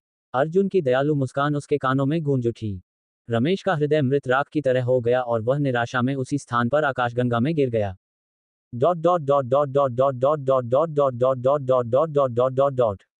असीम तारों भरे आकाश के ऊपर सभी एकत्रित हुए। वे मानव जाति की दिव्य प्रतिभाएं थीं। प्रत्येक का हृदय अहंकारी था, जो दूसरों के अधीन होने को तैयार नहीं था। फिर भी अब वे सभी अचंभित थे, अविश्वास से आगे देख रहे थे, खासकर हेमंत। उसका शरीर थोड़ा कांप रहा था, मानो उसे विश्वास ही नहीं हो रहा था कि उसकी आंखों के सामने जो कुछ भी दिख रहा था वह सब सच था। एक साधारण से दिखने वाले नवागंतुक ने वास्तव में उसके चचेरे भाई को हरा दिया था। हमें यह अवश्य जानना चाहिए। उसका चचेरा भाई हत्या सूची में तीसरे स्थान पर था। मानव जाति की दिव्य प्रतिभाओं में वह सबसे शक्तिशाली में से एक था, विशेष रूप से दिव्य शक्ति क्षेत्र में। अनगिनत लोगों ने उसे चुनौती दी थी, लेकिन हार गए थे। अगर उसके चचेरे भाई ने मानव जाति की दिव्य प्रतिभाओं के प्रति उदारता और देखभाल न दिखाई होती, तो शायद वे बहुत पहले ही बिना किसी दफन के मर गए होते। लेकिन अब उसका चचेरा भाई वास्तव में हार गया था। ये कैसे हो सकता है? ये कैसे हो सकता है? हालांकि प्रियांशी बेहद ठंडी और घमंडी थी, ये दृश्य देखकर उसकी आंखों में आश्चर्य की एक झलक उभर आए और उसके होठों पर मुस्कान आ गई।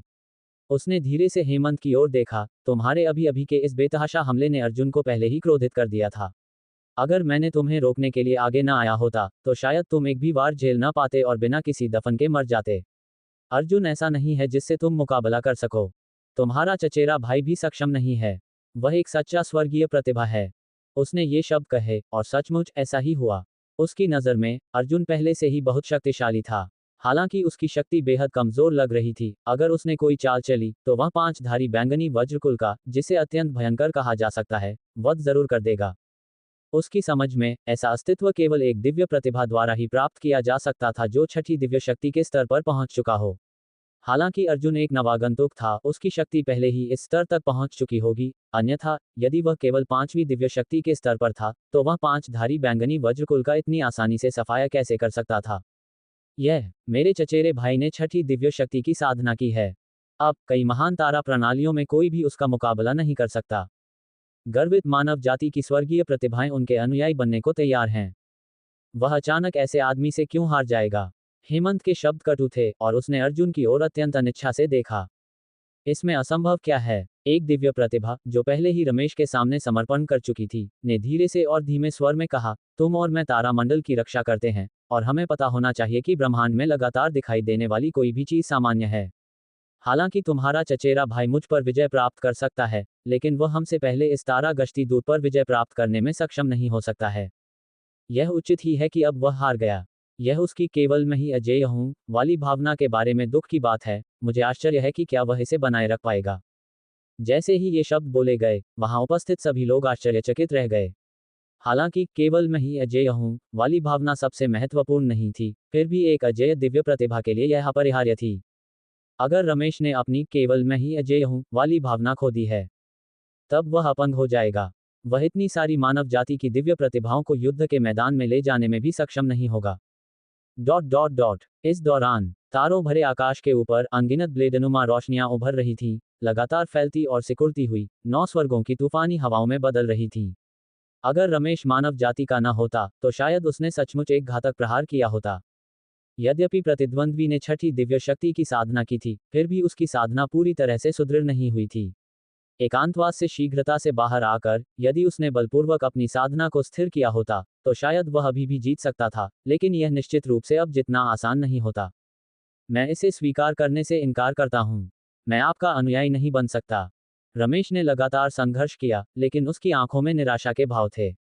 उसने कभी सोचा भी नहीं था कि वह हार जाएगा। एक नए खिलाड़ी से हारना तो दूर की बात है, एक गौरवशाली मानव जाति की स्वर्गीय प्रतिभा के लिए यह केवल शुद्ध अपमान था। उसकी उम्मीदों के मुताबिक छठी दिव्य शक्ति की साधना करने के बाद उसे किसी भी हाल में हत्या सूची में नंबर 1 बनना ही था। अगर वह हार भी जाता, तो ज्यादा से ज्यादा दूसरे वरिष्ठों से ही हारता। फिर भी उसने कभी नहीं सोचा था कि वह किसी ऐसे व्यक्ति से हारेगा जिसे वह तुच्छ समझता था। सचमुच उसे हार स्वीकार करना कठिन लगा और उसकी आंखों में भ्रम की स्थिति दिखाई देने लगी। इसमें मना करने वाली क्या बात है? तुम तो मुझसे पहले ही हार चुके हो। अगर मैं तुम्हें मारना चाहता तो बस एक पल लगता। अर्जुन का स्वर अत्यंत शांत था, लेकिन उसके मुंह के कोने पर धीरे धीरे एक हल्की सी मुस्कान उभर आई। प्राचीन मानव कुल के खंडहरों की विरासत के संबंध में वह स्वाभाविक रूप से नहीं चाहता था कि यह बैंगनी वज्रकुल और किंग्यू कुल के हाथों में पड़े। फिर भी वह काले बादल तारामंडल से बाहर निकलने को तैयार नहीं था। इसे देखते हुए शायद कुछ अधीनस्थों को वश में करके उन्हें मोहरे की तरह युद्ध के मैदान में उतारना एक अच्छा विकल्प होगा। और अब रमेश ने न केवल मानव जाति की दिव्य प्रतिभाओं का एक समूह एकत्रित किया, बल्कि उसकी शक्ति भी असाधारण रूप से प्रबल थी। यदि उसे वश में करके उसके अधीन अनुयायी बना दिया जाए, तो स्वाभाविक रूप से यह सर्वोत्तम होगा। मेरे हृदय में अहंकार है। मैं केवल मैं ही अजेय हूँ, मैं विश्वास करता हूँ। मैं किसी और का अनुयायी कैसे बन सकता हूँ? रमेश ने एक लंबी चीख मारी और उसके शरीर पर एक मंद, सचेत, झुलसती हुई सफेद ज्वाला प्रकट हुई, जो फिर से संघर्ष करने को आतुर थी। हालांकि उसने कभी सोचा भी नहीं था कि अर्जुन के शरीर से प्राणशक्ति और रक्त की परतें बहेंगी, मानो प्राचीन काल से कोई राक्षसी देवता निकल रहा हो। अर्जुन ने तुरंत अपना हाथ बढ़ाकर उसे दबा दिया। गड़गड़ाहट, टूटते हुए तारे टूट गए और सब कुछ गुनगुनाने लगा। केवल मैं ही अजेय हूँ। हम्फ, मुझसे पराजित होने के बाद तुम्हें इस विषय पर चर्चा करने का क्या अधिकार है? अर्जुन ने तिरस्कार से होंठ सिकोड़ लिए। तुम और मैं दोनों ही मानव जाति की दिव्य प्रतिभाएं हैं। हमें ये जानना चाहिए कि यद्यपि हम किसी को मार नहीं सकते, पर हम उसे गंभीर रूप से घायल कर सकते हैं, यहाँ तक कि उसे पूरी तरह से अपंग भी बना सकते हैं। क्या आप अपंग होने को तैयार हैं? वैसे भी, तुम मेरे पराजित प्रतिद्वंद्वी हो, मैं तुम्हें जैसे चाहूं निपटा सकता हूं। रमेश लगातार दहाड़ रहा था और उसके शरीर की ज्वालाएं धीरे धीरे बुझने लगीं। वह निराश हो गया। हालांकि उसने अब छठी दिव्य शक्ति की साधना कर ली थी, फिर भी उसने कभी नहीं सोचा था कि मरते दम तक संघर्ष करते हुए भी वह अपने प्रतिद्वंद्वी को परास्त नहीं कर पाएगा। उसके प्रतिद्वंद्वी के शरीर पर राक्षसी देव प्रेत की शक्ति सचमुच अविश्वसनीय थी। उसे तो यहाँ तक विश्वास था कि अगर प्रतिद्वंद्वी चाहे, तो उसके शरीर के टुकड़े टुकड़े हो जाएंगे। क्या आप समर्पण करेंगे या नहीं? अर्जुन की आवाज पूरे आकाश में गूंज उठी। मैं समर्पण करने से इनकार करता हूँ। रमेश दुख और आक्रोश में चिल्लाया। अर्जुन ने ठंडी सांस ली और दिव्य आत्मा का नेत्र प्रकट हुआ, जो एक स्टील ब्लेड में परिवर्तित हो गया और रमेश की आंखों में जा लगा। जैसे ही प्रतिद्वंद्वी चिल्लाया, अर्जुन ने एक शैतान की तरह उसे प्रलोभन दिया। अगर तुम मेरी बात मान लो, तो अब से मैं तुम्हें 7वीं दिव्य शक्ति की साधना में मदद कर सकता हूँ। तुमने मेरी शक्ति देखी है। क्या आप जानते हैं, केवल मैं ही अजेय हूँ, मैं विश्वास करना कोई बुरी बात नहीं है। लेकिन यदि आप पूरी तरह से विजयी होकर आगे नहीं बढ़ सकते, तो आपके दाव हृदय को निश्चित रूप से गंभीर क्षति पहुंचेगी, जो आपको अपंग बना देगी। क्यों न तुम मेरी बात मान लो और विलासितापूर्ण जीवन का आनंद लो? रमेश का शरीर हल्का सा कांप उठा। वह अपने कान बंद करना चाहता था, लेकिन एक दैवी शक्ति विशेषज्ञ होने के नाते ऐसे भौतिक उपाय उसे कैसे रोक सकते थे? अर्जुन के शब्द मानो उसकी आत्मा पर आक्रमण कर रहे थे। परिणामस्वरूप वह लगातार विलाप करता रहा और इस क्षण उसकी केवल मैं ही अजेय हूं वाली आत्मा थोड़ी कांप उठी। अब वह और अधिक दृढ़ता से नहीं रुका और उसके मन में समर्पण की एक हल्की सी इच्छा भी उभर आई। ऐसा मत कहो, अब और मत कहो। तुम एक सक्कुबस की तरह क्यों व्यवहार कर रहे हो? क्या आप मानव जाति हैं? मैं आपके सामने झुकूंगा नहीं। कृपया अब ऐसा मत कहो। कभी घमंडी रहे रमेश ने धीरे से दया की भीख मांगी। अर्जुन ने ये दृश्य देखा। उसके मुंह के कोने पर एक मुस्कान उभर आई। क्या आप मेरी बात मानने को तैयार हैं? अगर तुम मेरी बात मान लो तो मैं ये बात फिर कभी नहीं कहूंगा। Dot dot dot